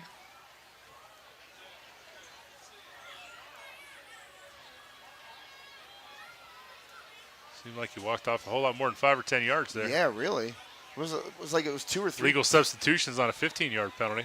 Yeah. It seemed Freeport like coaches don't seem to be bothered by that walk-off, though. Maybe we missed something. Might have been another penalty there. I don't know. Sprankle pass complete. Little bubble screen to Ian Olson. Brought down along the Riverhawks sideline. Should be about a 6-7 yard gain on the play. Second down for the Riverhawks. Well, it's impossible to tell who the Freeport tacklers are, especially on that Riverhawks side of the field. Oh, yeah. Camo uniforms are awesome, but not friendly for the announcers. Patting the handoff.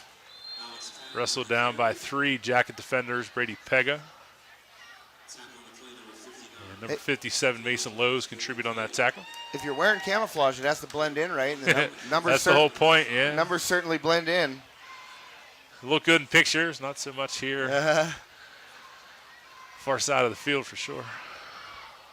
Sprankle's going to take a breath, look to the sideline, get a new play. Patton comes to the right side of the quarterback.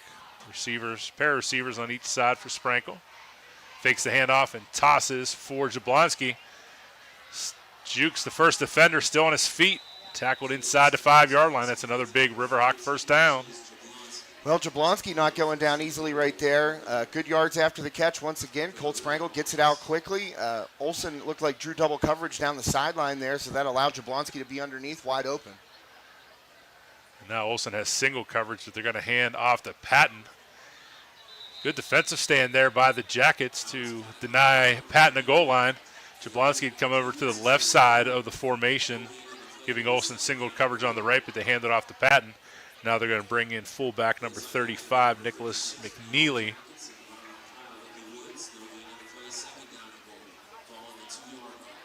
He'll come into that H-back position on the right side. Patton also sidecar right of Sprankle. Reed handoff, good. Patton into the end zone. Ball comes out late, but the goal line had already been crossed. Touchdown, Riverhawks. Well, after an early scare there where Freeport seemed to be inside the Armstrong 10-yard line for the first half of the first quarter, the Riverhawks have been able to settle down and put some points on the board here. I think that just speaks to the depth of a 4A school. You look at the rosters here. There's about 10, 12 more kids. It doesn't sound like much, but through the course of the game, you've already lost one of your starting running back in Justin Jack. So now you have Colton Otterman doing double duty. Now Brady Sullivan's out here in the second half, so Depth certainly becomes a factor as the game goes on. Reed in to attempt the extra point. It is up and good. We have 9:36 remaining in the third quarter. The score now Armstrong 24, Freeport 9. Josh, we need to see how the Jackets are going to react here. They've been punched in the mouth on each side of halftime. Got to get off the mat and fight. Still just down 15, so just 2 touchdown difference. But they got to respond here off this kickoff. Yeah, I couldn't have said it better myself right there, Eric. I mean, this team obviously has playmakers on it. We've seen it so far. They're just going to have to string together a drive just like Armstrong did right there, assisted by, I don't know if it was 1 or 2 penalties on that one particular play, but Riverhawks came out trying to go fast. They were able to catch Freeport in some coverage mistakes like that underneath to Jablonski. Allowed him to get some decent yardage. Patton, a good run right off the rip. So Freeport has to do the same. And, without Brady Sullivan coming in here to halftime, they're going to have to find somebody to step up and make a play. Yep. And we've seen Wisniewski do that in the first half. He's back deep to return here with Sip Sellinger. A little bit up in front of them, right in the middle of the field is Malik Fiebinger. But, yes, one of these underclassmen and maybe first-year senior Malik Fiebinger going to have to step up here and make a play for the Jackets, keep them involved in this game. Fiebinger is going to take the kick. He gets towards the Armstrong sideline, gets airborne and brought down quickly. Oh, that is number 10, Bartolowicz, with a nice open field tackle there on the return by Fiebinger. Jackets start 1st and 10, ball at the 31-yard line. Let's see who the skill position players are. See Colton Otterman is going to be there at tailback. Carson Kane got some reps on defense earlier, subbing for Brady Sullivan here on offense at wide receiver. He's going to be the 3rd receiver here on the formation with Sellinger and Wisniewski. Handoff goes to Otterman, met at the line of scrimmage. Nice tackle by number 53, Will Adams, senior for the Riverhawks. Marked for a loss of 1 on the play, 2nd and 11 for the Jackets. Yeah, haven't called Will Adams his name yet, and he has been a very solid contributor on both sides of the line of scrimmage for the Riverhawks, primarily playing defense this year. And he's a big boy. You can see him out there. Not easy to move him, and finally getting in there and making a stop. I believe that might be his first of the night. Shotgun formation for Ross. 2 receivers to the right. He's going to hand off to Otterman. Good blocks, but great way to shed that block by Kyan Klein. He was squared up by Taylor King, and Klein just shed the defender and made a tackle on Otterman. Another loss on the play. This one for 2 yards. It's going to be 3rd and 13 for the Jackets at their 18. We've seen Ross convert some big 3rd downs in the first half. He's going to have to do that here to keep the Jacket offense on the field. Yeah, and right now, and I can understand why Coach Gaylord came out with 2 straight runs. Right now, at this point in the game, you throw it over the middle. In high school football, you're risking a turnover. It doesn't matter how good your quarterback is. So right now, Ross is going to have to make a throw. Ross drops back, steps up into the pocket.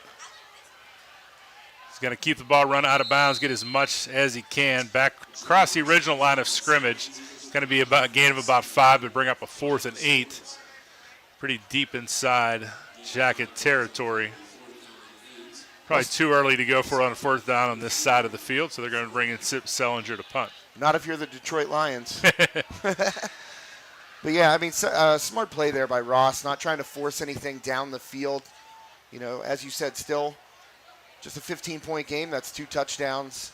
Jackets have 10, and now Neesing runs out and is the 11th man.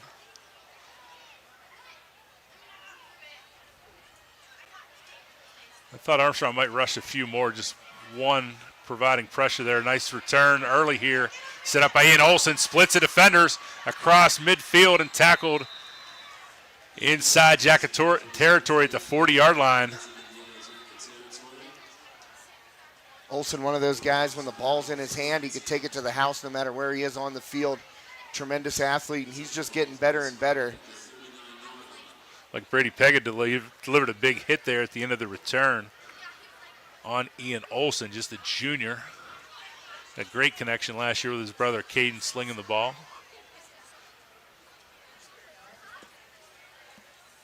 reach across you there, Eric. Absolutely. Sorry about that. No Pardon problem. the reach. At least I wasn't reaching for one of those meatball garlic knot sandwiches, Right. which I am definitely going to have from Tony's. You have turned me on to something that sounds absolutely phenomenal. So They don't call me Big E for no reason. Sprinkle in at quarterback. Patton sidecar right. We've got trips to the left here. He'll fake the handoff and look single coverage towards Ian Olsen in the end zone. Nice pass defense. Flag comes in. A lot of hand fighting between both. That call could go either way. Ian Olsen pretty much had to turn into a defensive back there again.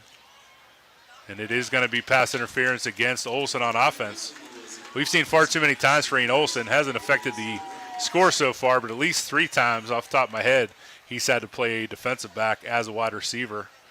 yeah, I was going to say that too. 3 times we've called that out, or you've called that out. And Olsen, again, it's just good football instincts right there. A lot of wide receivers give up on stuff like that, and Olsen, of course, having a brother who's an Ivy League Division I quarterback, I'm sure that was pounded into his head as they were youngsters, playing backyard football.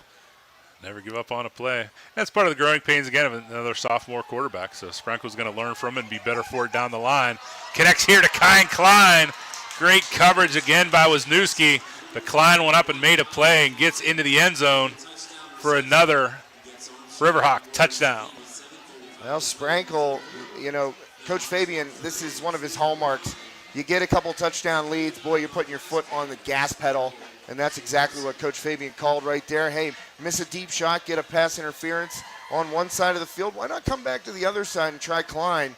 And they connect right there for a long score. Yeah, it would have been easy for Fabian to take the ball out of his hands there and run with Patton a couple times, but go right back to him. You got to continue to build that confidence, just a sophomore, and comes right back. You have to have a short-term memory, and he delivers a strike to Kyan Klein for another Riverhawk touchdown. Reed's kick up and good. Just like that, a 10-9 game becomes a 31-9 game.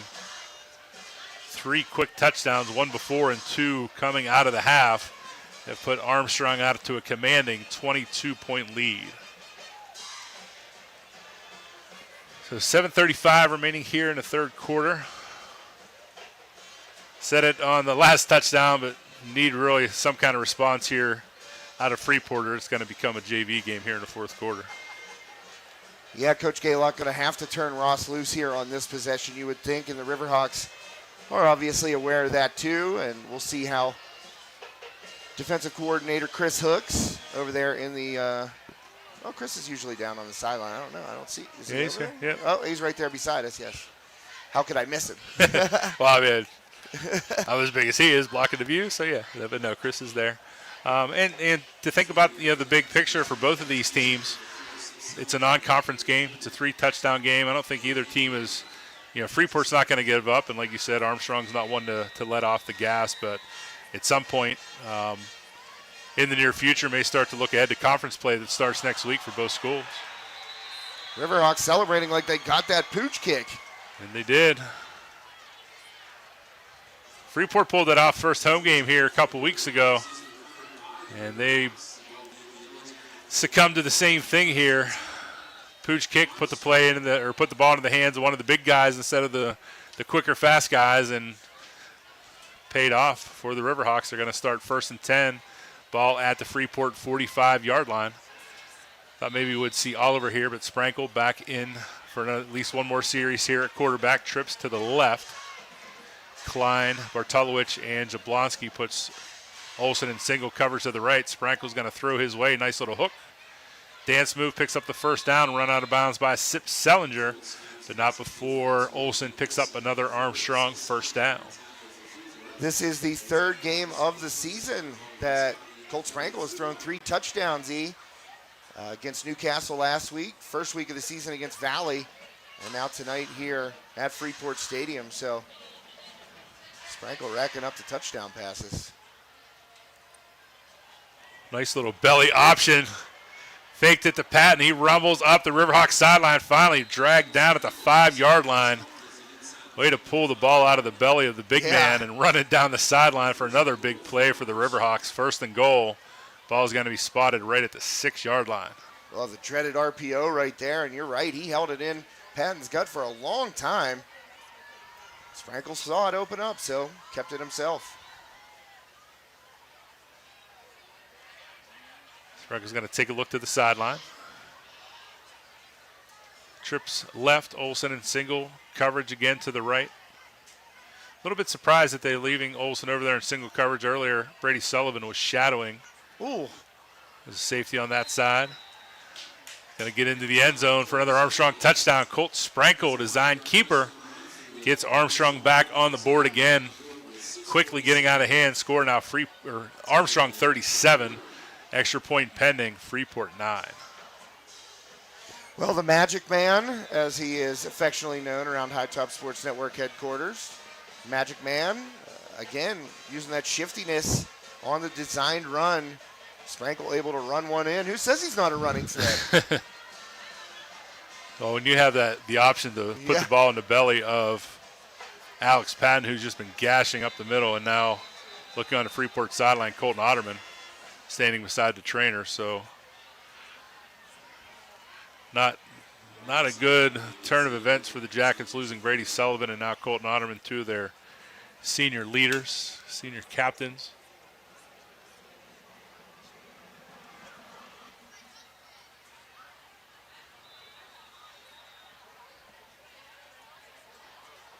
Reed in to attempt the extra point.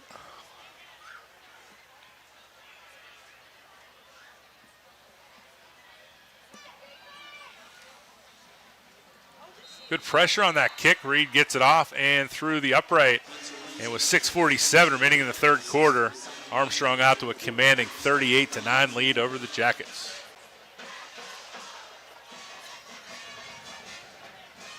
Well, while we have a chance here before the kickoff, I'd like everyone out there to know that this broadcast is copyrighted by High Top Sports Network for the private use of our audience. Any other use of this broadcast or any pictures, descriptions, or accounts of the game without the express written consent of High Top Sports Network is prohibited. And that's your Tony's Pizza Cafe legal read. I figured I'd throw it their way. You know, I pretty much copied that word for word from Major League Baseball. There you go. So am I infringing upon them? I mean, I changed Major League Baseball to High Top Sports. I won't tell if you don't. I think I'm good. I'm going to have to go over to Tony's and get our legal advice.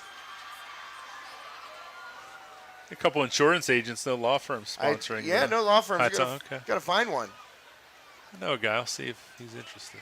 Yeah, send him our way. We'll get him the legal read and some free pizza. Yeah.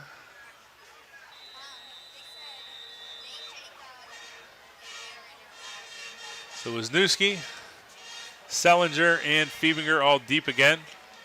Deeper kick this time. This one's going to go over the head of Sellinger and into the end zone. So we go from a pooch kick to a touchback.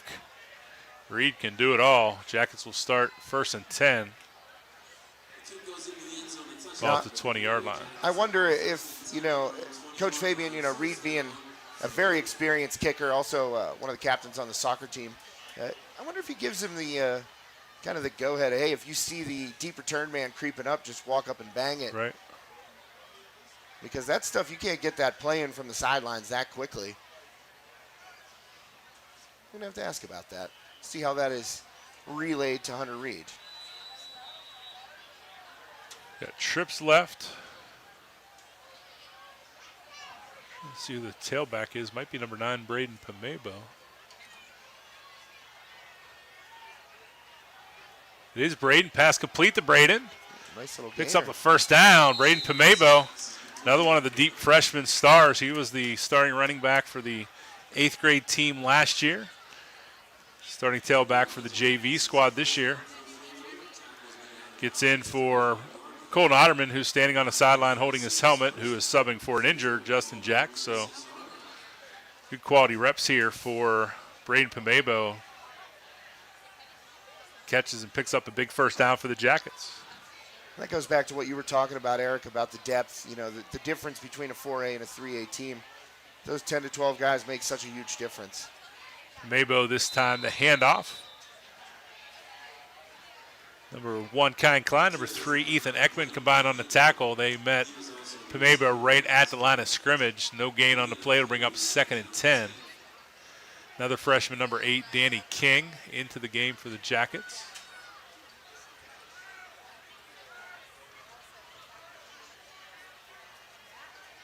Carson Kane, the sophomore, splits to the left. Sellinger, number 4, also to the left side, and then King and Wisniewski here to the right. Pamebo in a sidecar right. Ross is going to drop back, throw downfield to his favorite target tonight, Matt Wisniewski. Wisniewski and Bartolowicz were playing hot potato with that ball. Hits the turf, falls incomplete. Jaden Oliver also with good coverage there. Drew Ross throws into double coverage. Wisniewski not able to bring that one down, brings up 3rd and 10. I'll tell you what, on the first look right there, it looked like Wisniewski timed that jump perfectly to go up between the double coverage and bring that ball down. And when he came down, kind of snapped the mouth guard out. I think he thought he should have had that ball. Yeah, showed some frustration, pounded the turf, but another chance. He's got single coverage now. Freshman on sophomore, Jaden Oliver, the freshman. Wisniewski, the sophomore. Pass across the middle. Sip Sellinger. He gets away from Ian Olson. And then number 34. I don't have a 34 on the roster for Armstrong, so can't give that young man credit, but finally tackled deep inside Armstrong territory. 1st and 10 for the Jackets. Nice connection from Ross to Sellinger. Keep the Jacket offense on the field. Another big 3rd down conversion. Gonna have to start calling him Slip Sellinger the way he's just making these tacklers miss. Tons of moves from that young man, and even playing with a little banged up ankle there. Yeah. He's still making guys miss. Handoff is to Pamebo. Nowhere to go. Tackle by Ekman and McNeely behind the line of scrimmage, marked for a 4-yard loss, 2nd and 14. Dawson Gaylano was in at H-back that time. Provided some run blocking, but pressure came from up the middle. Pamebo had nowhere to go. King back in a receiver. Dawson Gaylott back to the sideline, so a pair of receivers at each side of the formation for Ross. Pamebo sidecar right out of the shotgun. Ross drops back. He'll look to pass, pump faking that up out of the pocket. Throws downfield, but the ball just throws it out of bounds. Lives to see another play. It'll be 3rd and 14. Pressure on a quarterback by McNeely, big number 35. Yeah, he is a monster, a real physical specimen. You should see him in the weight room. I commented on it in the Aliquippa game. He made a couple of big tackles, and he is just a monster in the weight room too. I mean, you could tell by his frame. Not a small young man.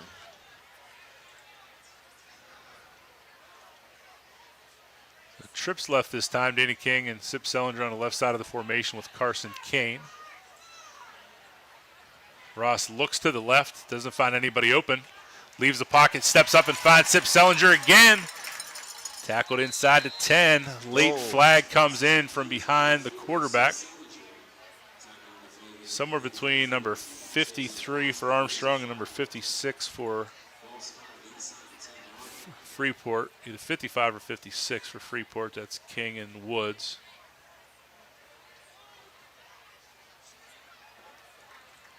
Just a sideline warning. Not sure, but a great play by Ross to buy some time right there.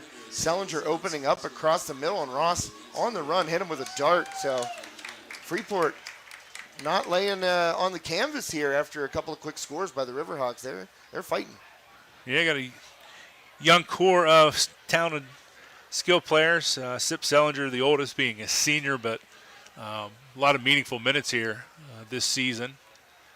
Split some time at defensive back last year. Looks like that penalty is going to be against the Riverhawks. So it's half the distance. It'll be first and goal. Ball spotted, nosed on the 4-yard line.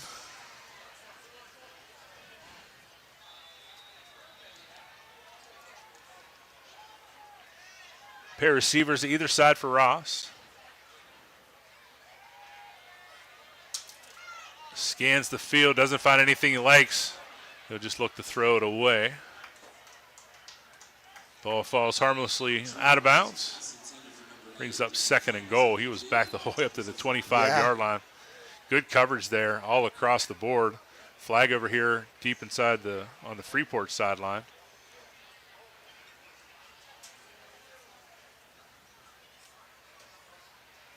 Intentional grounding. Intentional grounding. That's a tough call from that side of the field. That should be the referee's call behind the play, right? Oh man, I got to tell you, I don't really agree with that one. Tough to see the tackle box from the sideline. Yeah, he was moving around a lot. I mean,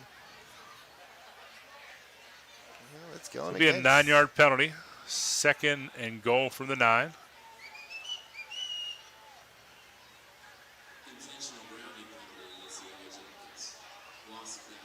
It's loss of down and a 5-yard penalty. Handoff is to Pamebo. Foot in the ground and then wrestled down by number 66, Jacob Bowser. It'll be 3rd and goal. Pamebo made it up to back to the 6-yard line.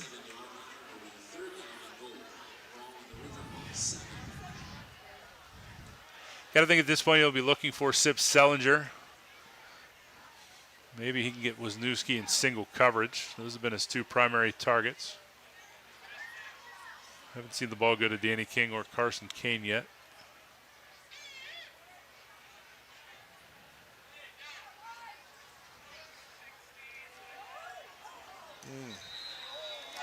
Flag from the back of the end zone. It's going to be a pass interference on Armstrong. Well, that's a helpful penalty on 3rd down. Did indeed look for Sip Sellinger there.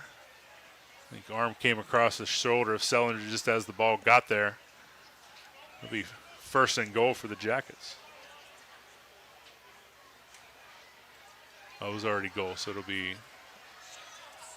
replay 3rd down, half the distance.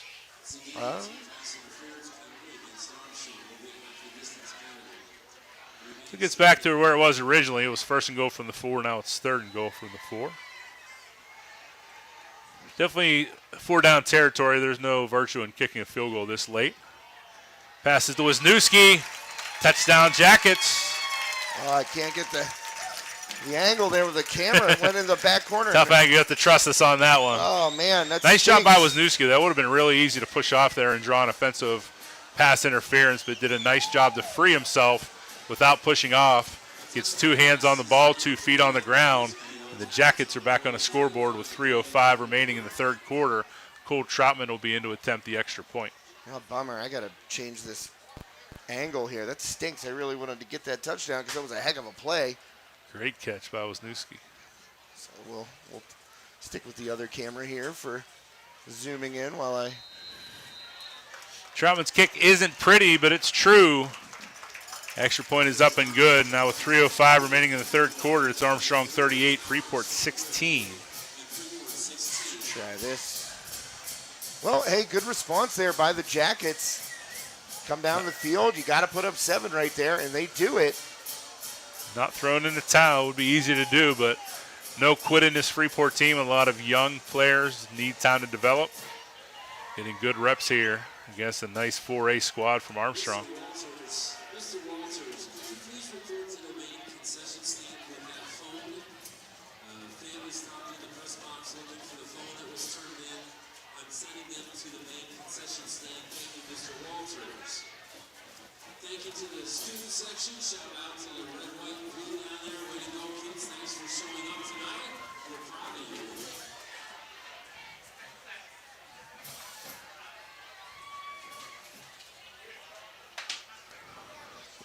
Really no way for me to get under there, huh? And a nice job by Freeport's offensive line to give Ross time on that drive to scan the field and make the throws. So Taylor King, Brady Pega, Icky Woods, Matt Wallish, Colton Mellish doing a nice job on the offensive line for the Jackets. Kyan Klein, another big return. Dragging defenders. Finally wrestled down by 3 Jacket defenders. Armstrong will take over 1st and 10. Looks like they're going to spot the ball. at the 37-yard line. Sorry, 32-yard line. Sprinkle still in at quarterback for the Riverhawks.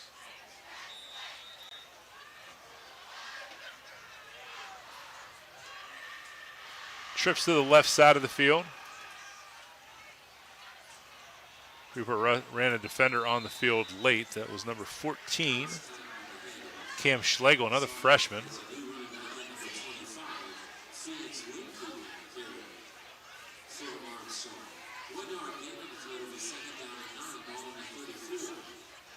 So a pair of freshmen in the defensive backfield. Cam Schlegel at corner, Danny King at safety, but coverage on the slot receiver. Number 14, Jablonski. Ian Olson just toasts a Jacket defender on the right sideline. Beautiful ball. Wow. By Cole Sprankle, and a great route by Ian Olson for the Armstrong touchdown. Man, Freeport, that was a real morale breaker right there, because you fought back, you were able to put together a long scoring drive, and then first play after the change of possession, Sprankle goes deep to Olson down the sideline, touchdown. He had the downside of getting some of the younger guys reps is you have an experienced wide receiver in Olson who sees a younger defender on him, and a receiver like Olson's going to take advantage of that all day long. Reed, kick, up and good. Armstrong leads 45-16. Well, the Tony's extra point, Tony's Pizza Cafe extra point, up and good there for Hunter Reed. He's been accurate on those, hit a field goal. Missed a field goal earlier, but it was a tougher one, 34-yarder. But Hunter Reed has been good in the kicking game. You can just see it in the body language of the Jackets now. You've lost Sullivan, you've lost Otterman, and Armstrong pedal to the metal. It's only third quarter. I mean, you can't expect, Coach Fabian to, what do you want him to do? Third quarter, game still, Freeport's still fighting, so Armstrong's still going to fight as well.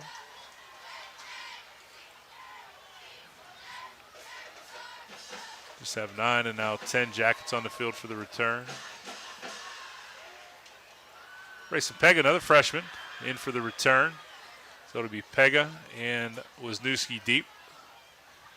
Sellinger a little bit more in an up back position. Reed sets a kick off.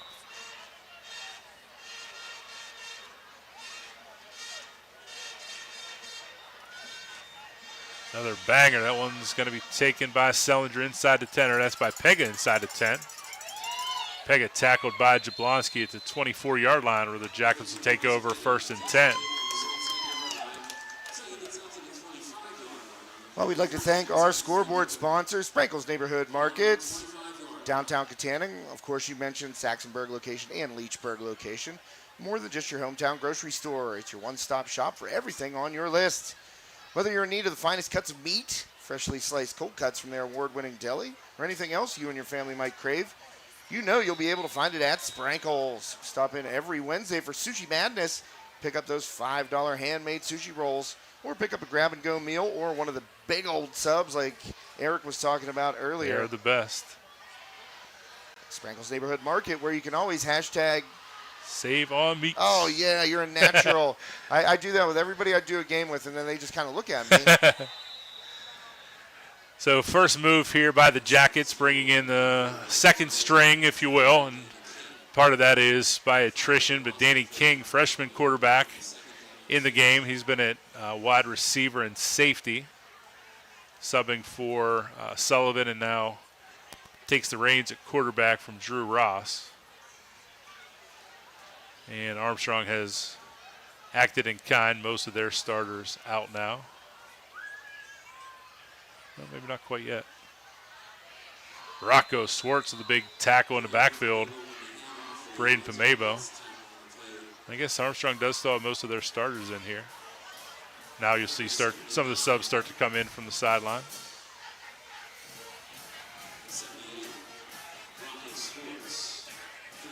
A little sneak peek at tomorrow's JV game, Josh. Yeah. Always cool to have reps on Friday Night Lights, whether it's second string, third string, those memories will last a lifetime. My son's 4 years on the varsity team just flew by. Yeah. I got more to pipeline, so I got more Friday night lights to come. But, just being a freshman, sophomore, having the opportunity to play on Friday nights is huge builder for the confidence. Nice pass connection there from Danny King to Bryson Pega. Back across the original line of scrimmage. It will bring up a 4th down for the Jackets. Yeah, it's like you said, Eric. I mean, it doesn't matter. These are varsity minutes that you're getting to play. If you're a young guy, I remember the first time I got into a varsity game as a freshman basketball player. And I was so nervous I about threw the ball over the hoop. All the seniors wanted me to shoot, and I just about tossed it over the backboard. So.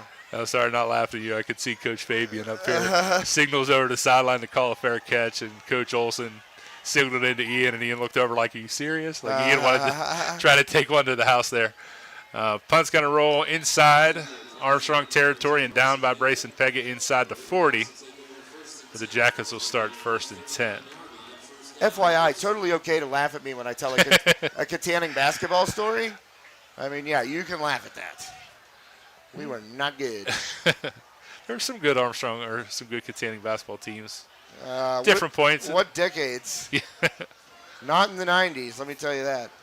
Early 2000s, maybe? Early 2000s, Sterling Henry. Fort City had some good basketball teams over the years. For sure. They were always, they called it a rivalry game, but I don't ever remember winning any of those. My buddy Chris Zilla. Oh, man, good Chris, ball player back in his day. Oh, definitely. I've seen Zilla draw buckets. I wonder if he's watching tonight. He's a fan of High Top. Yeah, Chris and I were, it was kind of like you couldn't be friends after we deconsolidated because we consolidated. When we went from Armstrong Central back to Katanning. Yeah, and every game was, you're mean mugging the other guys. But I always loved Chris Zilla. Great to play ball with. Good guy. So if he's watching out there, Chris, Big E and I say hello. And, yeah, he was definitely undefeated in his varsity career. He's a baller, no doubt. And then I remember one game that I think he had like 8 or 9 threes on us. It was just. And that was before, you had predominant 3-point shooters like in his second hand now in high school. Back then, that was a weapon. Oh, yeah, for sure. I mean, if you had a guy that could shoot like Chris, and he could handle the ball really well too. But we didn't have any of those guys. It was a football school at Katanning. Yeah. Much better at football, made the playoffs every year. Definitely not hoops after the deconsolidation. I've said this before on the air, when we made Armstrong Central with Ford City, I wanted it. I thought it was, I was even in 8th, 7th, 8th grade. I knew that was going to be great for sports. Right. And then, it only lasted 2 years, which was kind of cruddy, but, they did it right this time. They built a new school. Everything's all new. Yep. Beautiful campus up there on the hill. Although you play some of the spring softball and baseball games up there on that hill, it is wicked. Try broadcasting them, man. Face mask there on the carry. Ball carriers number 25, Phoenix Winecoop, sophomore we talked about earlier. Jaden Oliver in at quarterback. That's the end of the 3rd quarter there. That was final play, and teams will switch sides, and we'll go to the 4th. Riverhawks up big here on this Olson Chiropractic game night. When the aches and pains of everyday life have you stuck on the sidelines, make sure to visit the caring professionals at Olson Chiropractic at 159 Butler Road, Suite 2A in West Katanning. Right by the Driver's License Center for folks who are looking for it. Dr. Ryan Olson and his experienced staff will get you back in the game in no time. Visit them online, olson-chiro.com. And Eric, we're going to take a quick break and hear from one of our commercial sponsors before we get back with the 4th quarter. Douglas Insurance Services, located in Sarver next to Freeport High School, is an independent insurance agency, which means they've made available some of their best companies for your online quick quotes. Douglas Insurance Services offers personal insurance coverages to their clients in Pennsylvania, including individual annuities, boat and watercraft, auto, condo, and flood insurance. Call them today at 1-800-722-9990. Douglas Insurance Services, a proud sponsor of Freeport Athletics.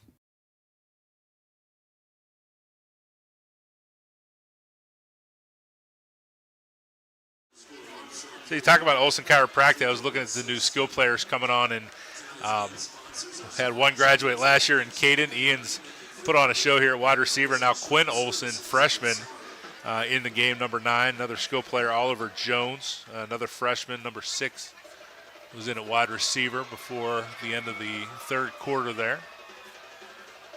You know, Joe Rhodes got to golf at Birdsfoot with all 3 of those Olsen boys. Okay. And he said that Quentin and Ian were in their own cart and he was riding with Caden. And he said every time they would start screwing around, Caden would just be like, guys, come on. And I'm sure just Caden being Caden, he probably laces the drive 300 straight down the middle. Man. And probably has a nice little short game, too. He's good at everything. My son played AU basketball with him. Yeah. Just a great athlete and a better kid to boot. I mean, yeah, he's a super good kid. family.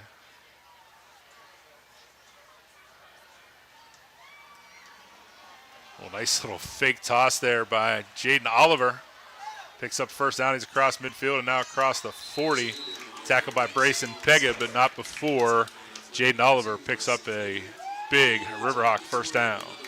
Well, that's alluding back to what Coach Fabian and I spoke about yesterday. Oliver on those running plays, definitely a weapon for this Riverhawks team. Another one of the younger skill players in the game, number 11, Zane Jordan. And split out to the Riverhawks sideline, number 84, Marcane Duncan. Well, we saw Jordan on defense a little bit, running with the first team. Nice little block there in the backfield. Jordan ran a long way to pick up 1 yard. Yeah. Nice block to spring him by number 32, Isaiah Greenia. In at running back for the Riverhawks. Greenia. Trip wide receivers to the right for Oliver with a shotgun. Another design keeper. Nice moves. Jaden Oliver up the Riverhawks sideline. Race to the pylon. Oliver wins it. Touchdown Armstrong. Well, Sprankle's been doing it with the arm at the quarterback position tonight for the Riverhawks, and Oliver now doing it with his legs. Another one on the board for the Riverhawks. And that just finally puts it over the mercy clock. So, you know, the other reason Armstrong's still on the gas is till that mercy clock rolls. And anything could happen, but now that the mercy clock will, after this extra point, only stop for very few exceptions the rest of the way. Reed in to attempt the extra point. The Tony's Pizza extra point. Whoops. Kick is up and good. 52-16.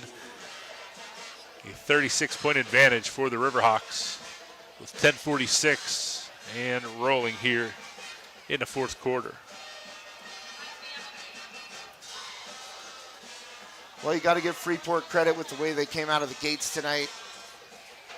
Yeah, definitely had Armstrong on their heels in that first quarter with those big returns, getting down inside. Riverhawks able to hold them to a field goal and then a touchdown.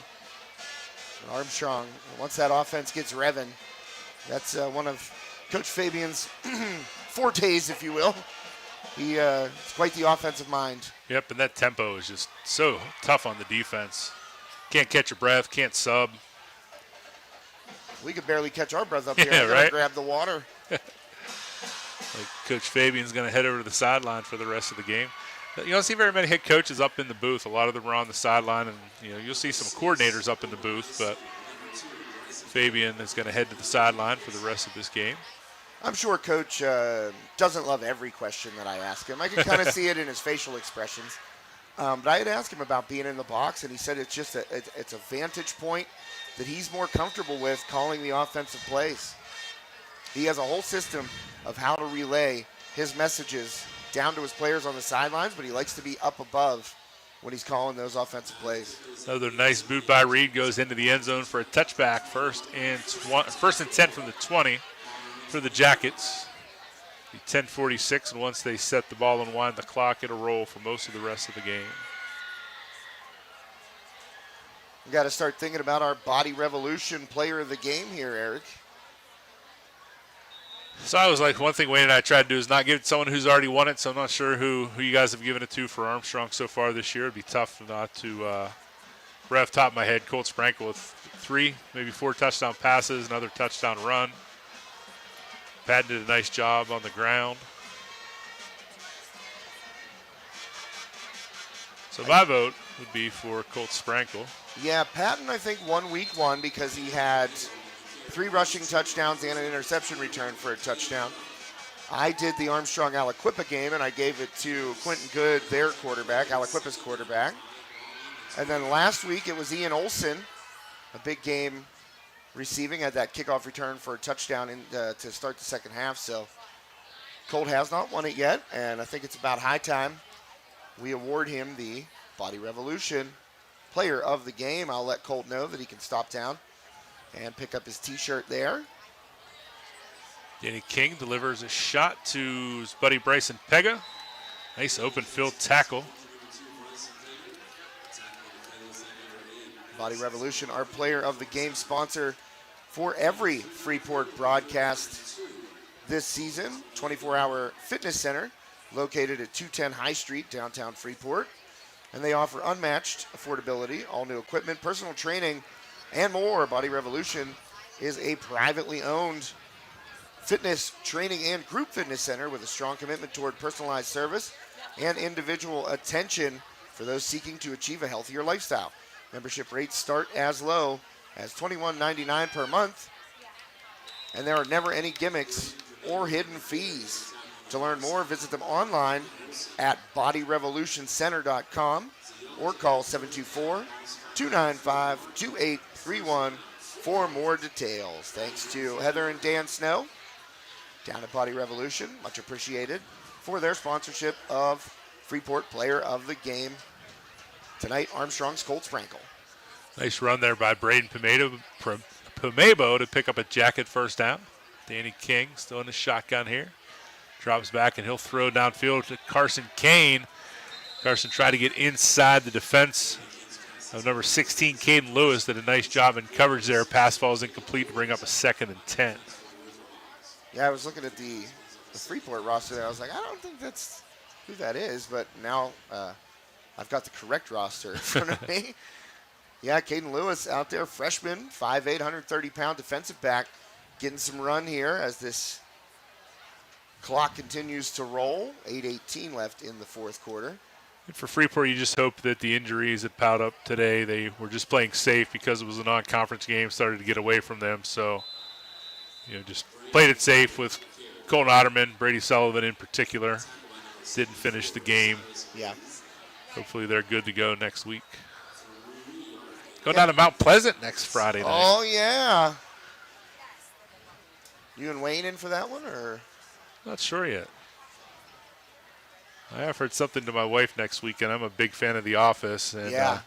The guy that plays Todd Packer's doing like some kind of The Office trivia thing. So no way. I'll leave that call out to my wife. So I'd like to go to Mount Pleasant. It's one of my former schools when I was administrator at Central Westmoreland.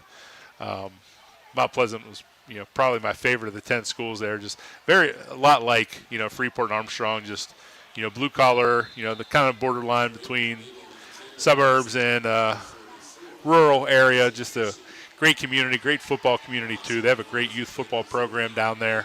But, I threw that out to my wife, not realizing there was a game that night. I was thinking it was a Saturday, and she's like, you want to go on a Friday? So I'll let her make that call. We'll see.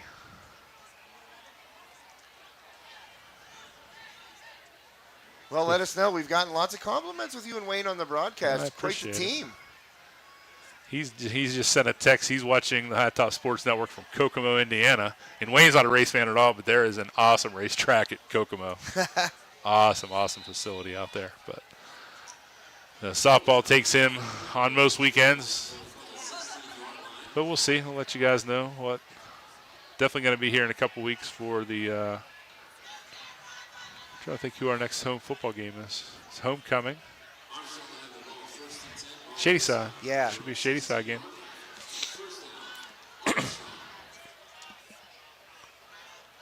Yeah, Wayne, oh man, dude, you got to see, I'm sure you've seen the TikToks and stuff of all the girls. Oh, yeah, the jump scares and Hashtag Greiser girls, putting that work in, even if it's in the backyard. Oh, you're talking about sports. Yeah, I thought you meant the TikToks that his wife and the girls do trying to scare him all throughout the house. Oh, no, I much prefer those. Oh, yeah.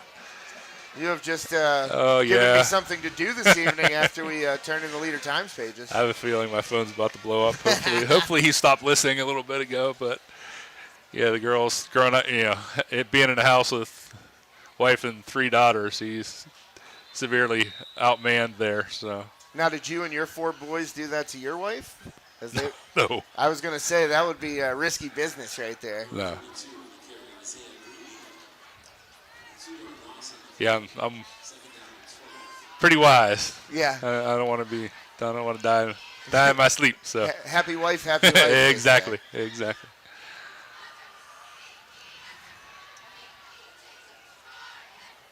And speaking of shady side, I was talking to Sean Stuyvesant. I saw an article. The PIAA is changing the way they're counting enrollment. So there's reclassifications next year.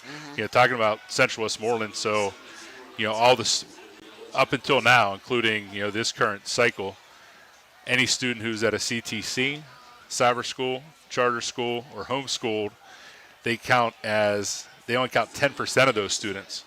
With this next cycle, that's going to change sections next year, those students counted 100%. Oh, wow. So that's really going to change the balance. I was going to say. But unfortunately, who it's going to help the most? The Catholic schools, Sarbridge, who can recruit whoever they want. It's all, the rich are going to get richer kind of thing. I definitely think you're going to see Bell Vernon go back to 4A because, I think they were the biggest 3A school the last time. And I know how many kids they send to Central Westmoreland. Yeah. Actually, they send to 2 CTCs. Geographically, they're closer to Mon Valley, so I have a feeling they're definitely going to go back to 4A. Freeport doesn't send a whole lot of kids to Lenape, so I don't think it's going to change a whole lot for Freeport, but definitely going to change some things for sure. Wow. Did not know that. Look at you. Yeah. Breaking news here on iTop Sports Network, courtesy of Eric Westendorf and Sean Stuyvesant. I don't want to give credit because they're one of the rival streaming platforms, but I saw a link on their website and clicked on it, and I don't know what else they can do to try to level the playing field, and I think I don't want to say schools do it intentionally, and definitely not naming any schools do it intentionally, but I think that might have been a driving factor to send some more kids to CTC because the more you send out CTCs, they may drop from 4A to 3A, 3A to 2A, and now may not be quite so aggressive sending kids there because they're going to count anyway. One thing I asked Sean, and he didn't really have a response. So, say a kid from Freeport goes to a cyber school like Wayne teaches at, and a lot of the cybers don't have sports team, but Lincoln Park does. Yeah. So those kids going to count twice, or if Lincoln Park can count them, does Freeport not count them? That'd be interesting to find out. It's like, hey, could the PIAA make anything less difficult ever? That's tough. It's a wacky state, man. I tell other people in other states kind of, just about the situations facing, sports, essentially. Talking about how Pennsylvania has so many districts and, how things are broken up between private, Catholic, cyber, all that stuff. And people are just like, huh? I have a buddy in New York that I talked to about it. He's like, man, I don't know how you keep track of it all. And I was like, I don't. And I think, I don't know how one gets on the WPIAL steering committee or something, but to me with 6 classifications, you have 2 public and 1 private, small. So let's say A and AA are small public schools, and AAA is small private schools. So Catholic, charter, whatever. And then 4A and 5A are big public, 6A is big private. Because,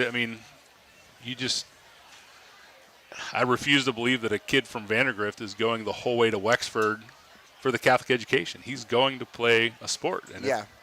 And you go, talking earlier about the facility at AIA, was down at one of the fields this summer for baseball. There's a 10-foot by 20-foot banner for Central Catholic. It's just outright recruiting. I don't know what else to call it. Well, we're gonna get. I'll get off my soapbox. No, I totally agree with you.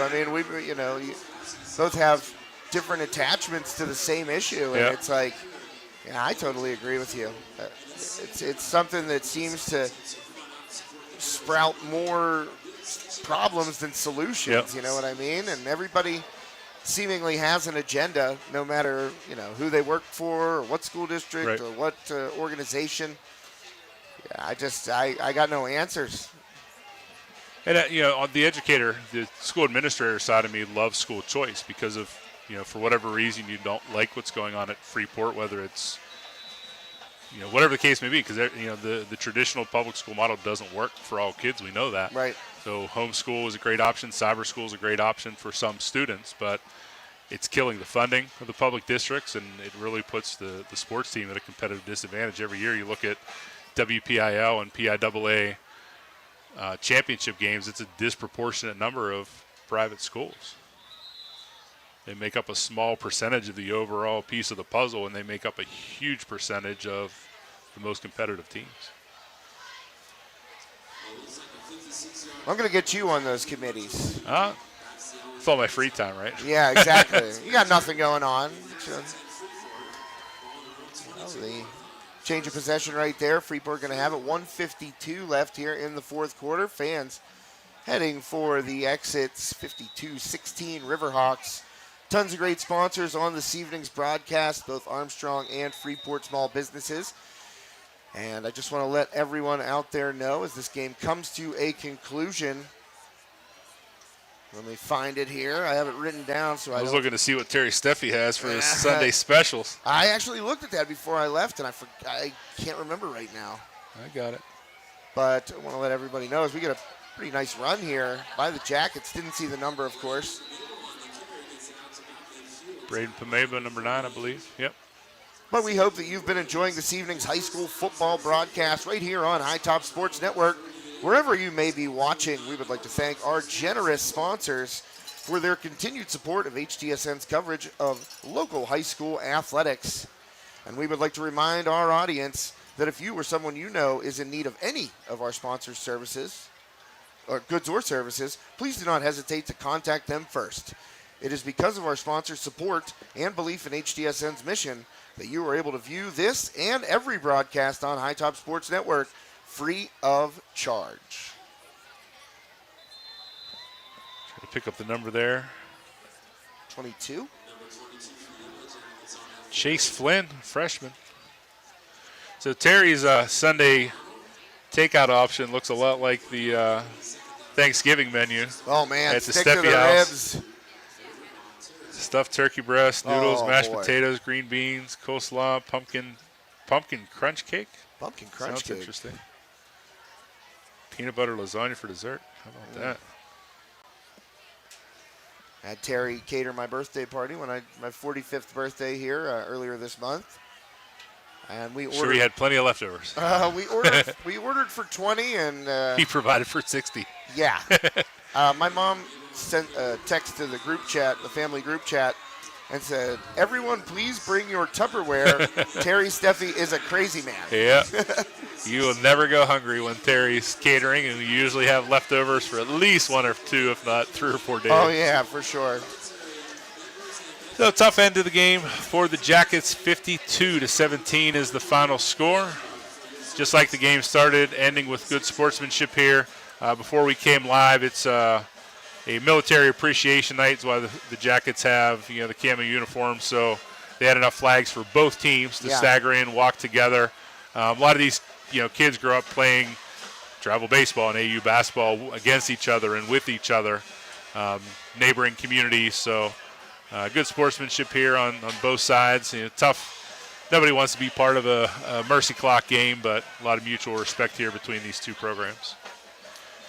Yeah, Riverhawks, as I mentioned a little while back, Freeport came out swinging, and a couple of big returns had Armstrong on their heels. Freeport in the lead early, but Colt Sprankle in that offense, once they got humming, started to put points up in bunches, especially coming right out of the half, Eric. Riverhawks right there just come right out and score, get the ball back, score immediately again. I mean, those two touchdowns right after the halftime intermission, huge in having Armstrong pick up a victory here in this local rivalry matchup. Yep. Almost Belichickian, right? Touchdown right before halftime, then you get the ball back in the second half and score again. I mean, it's 14-point flip. Like I said, it went from 10-9 to 24-9 in a heartbeat, and It was just all downhill, rolling downhill from there for the Armstrong Riverhawks. Again, our Body Revolution player of the game, Armstrong sophomore quarterback Colt Sprankle, 4 touchdown passes and a rushing touchdown as well. Final score 52-16. Armstrong over Freeport tonight. I'd like to thank all of our fantastic sponsors, Bird's Foot Golf Club, Ryan Bowser State Farm, our broadcast booth and fan cam sponsor tonight, Douglas Insurance, our post-game sponsor. So let's get Marie's logo up there if we can. Yeah. Thanks to Marie. And the ladies over at Douglas Insurance. Schaefer's HVAC now in its 50th year of operation. And we got to call a drive of the game for Schaefer's HVAC. And I'm going to say that drive right after halftime there, coming out, scoring, and putting a little bit more distance Absolutely. between the two teams. So that will be our Schaefer's HVAC drive of the game. As I mentioned, their 50th year of operation, Schaefer's HVAC in Katanning has been a leader in heating and cooling solutions and serves thousands of families and businesses in Armstrong, Allegheny, Butler, Indiana, and Westmoreland counties. Call Schaefer's HVAC Incorporated, 724-543-2615 for your free in-house estimate today. Of course, we'd like to thank Sprankle's Neighborhood Market, scoreboard sponsor tonight, Olson Chiropractic, our broadcast partner for this evening's game, Steffi's Country Catering, our Red Zone sponsor tonight, Body Revolution, player of the game sponsor, UFP Parker LLC, John F. Graff Insurance Agency, our halftime show sponsor, Tony's Pizza Cafe, our extra point sponsor tonight, Armstrong Indoor Athletics. And we'd also like to thank some other great sponsors who are on our other broadcast this evening, Schulteis Roofing Incorporated, Carson Boyer Funeral Home and Monuments, Phoenix Physical Therapy, Katanning and Rural Valley, and Damon Chiropractic. So much appreciated to all those fine folks and small businesses helping us bring this to you each and every week on High Top Sports Network. Go ahead and sign them off, Eric. All right, on behalf of all the folks from the High Top Sports Network, Big E, Josh on the call, Joe Rhodes setting us up, providing some production. Appreciate bringing this live stream to those of you who can't be here in attendance for whatever reason all around the world. Appreciate you tuning in. Look forward to bringing you more action throughout the rest of the season. So on behalf of everyone at the High Top Sports Network,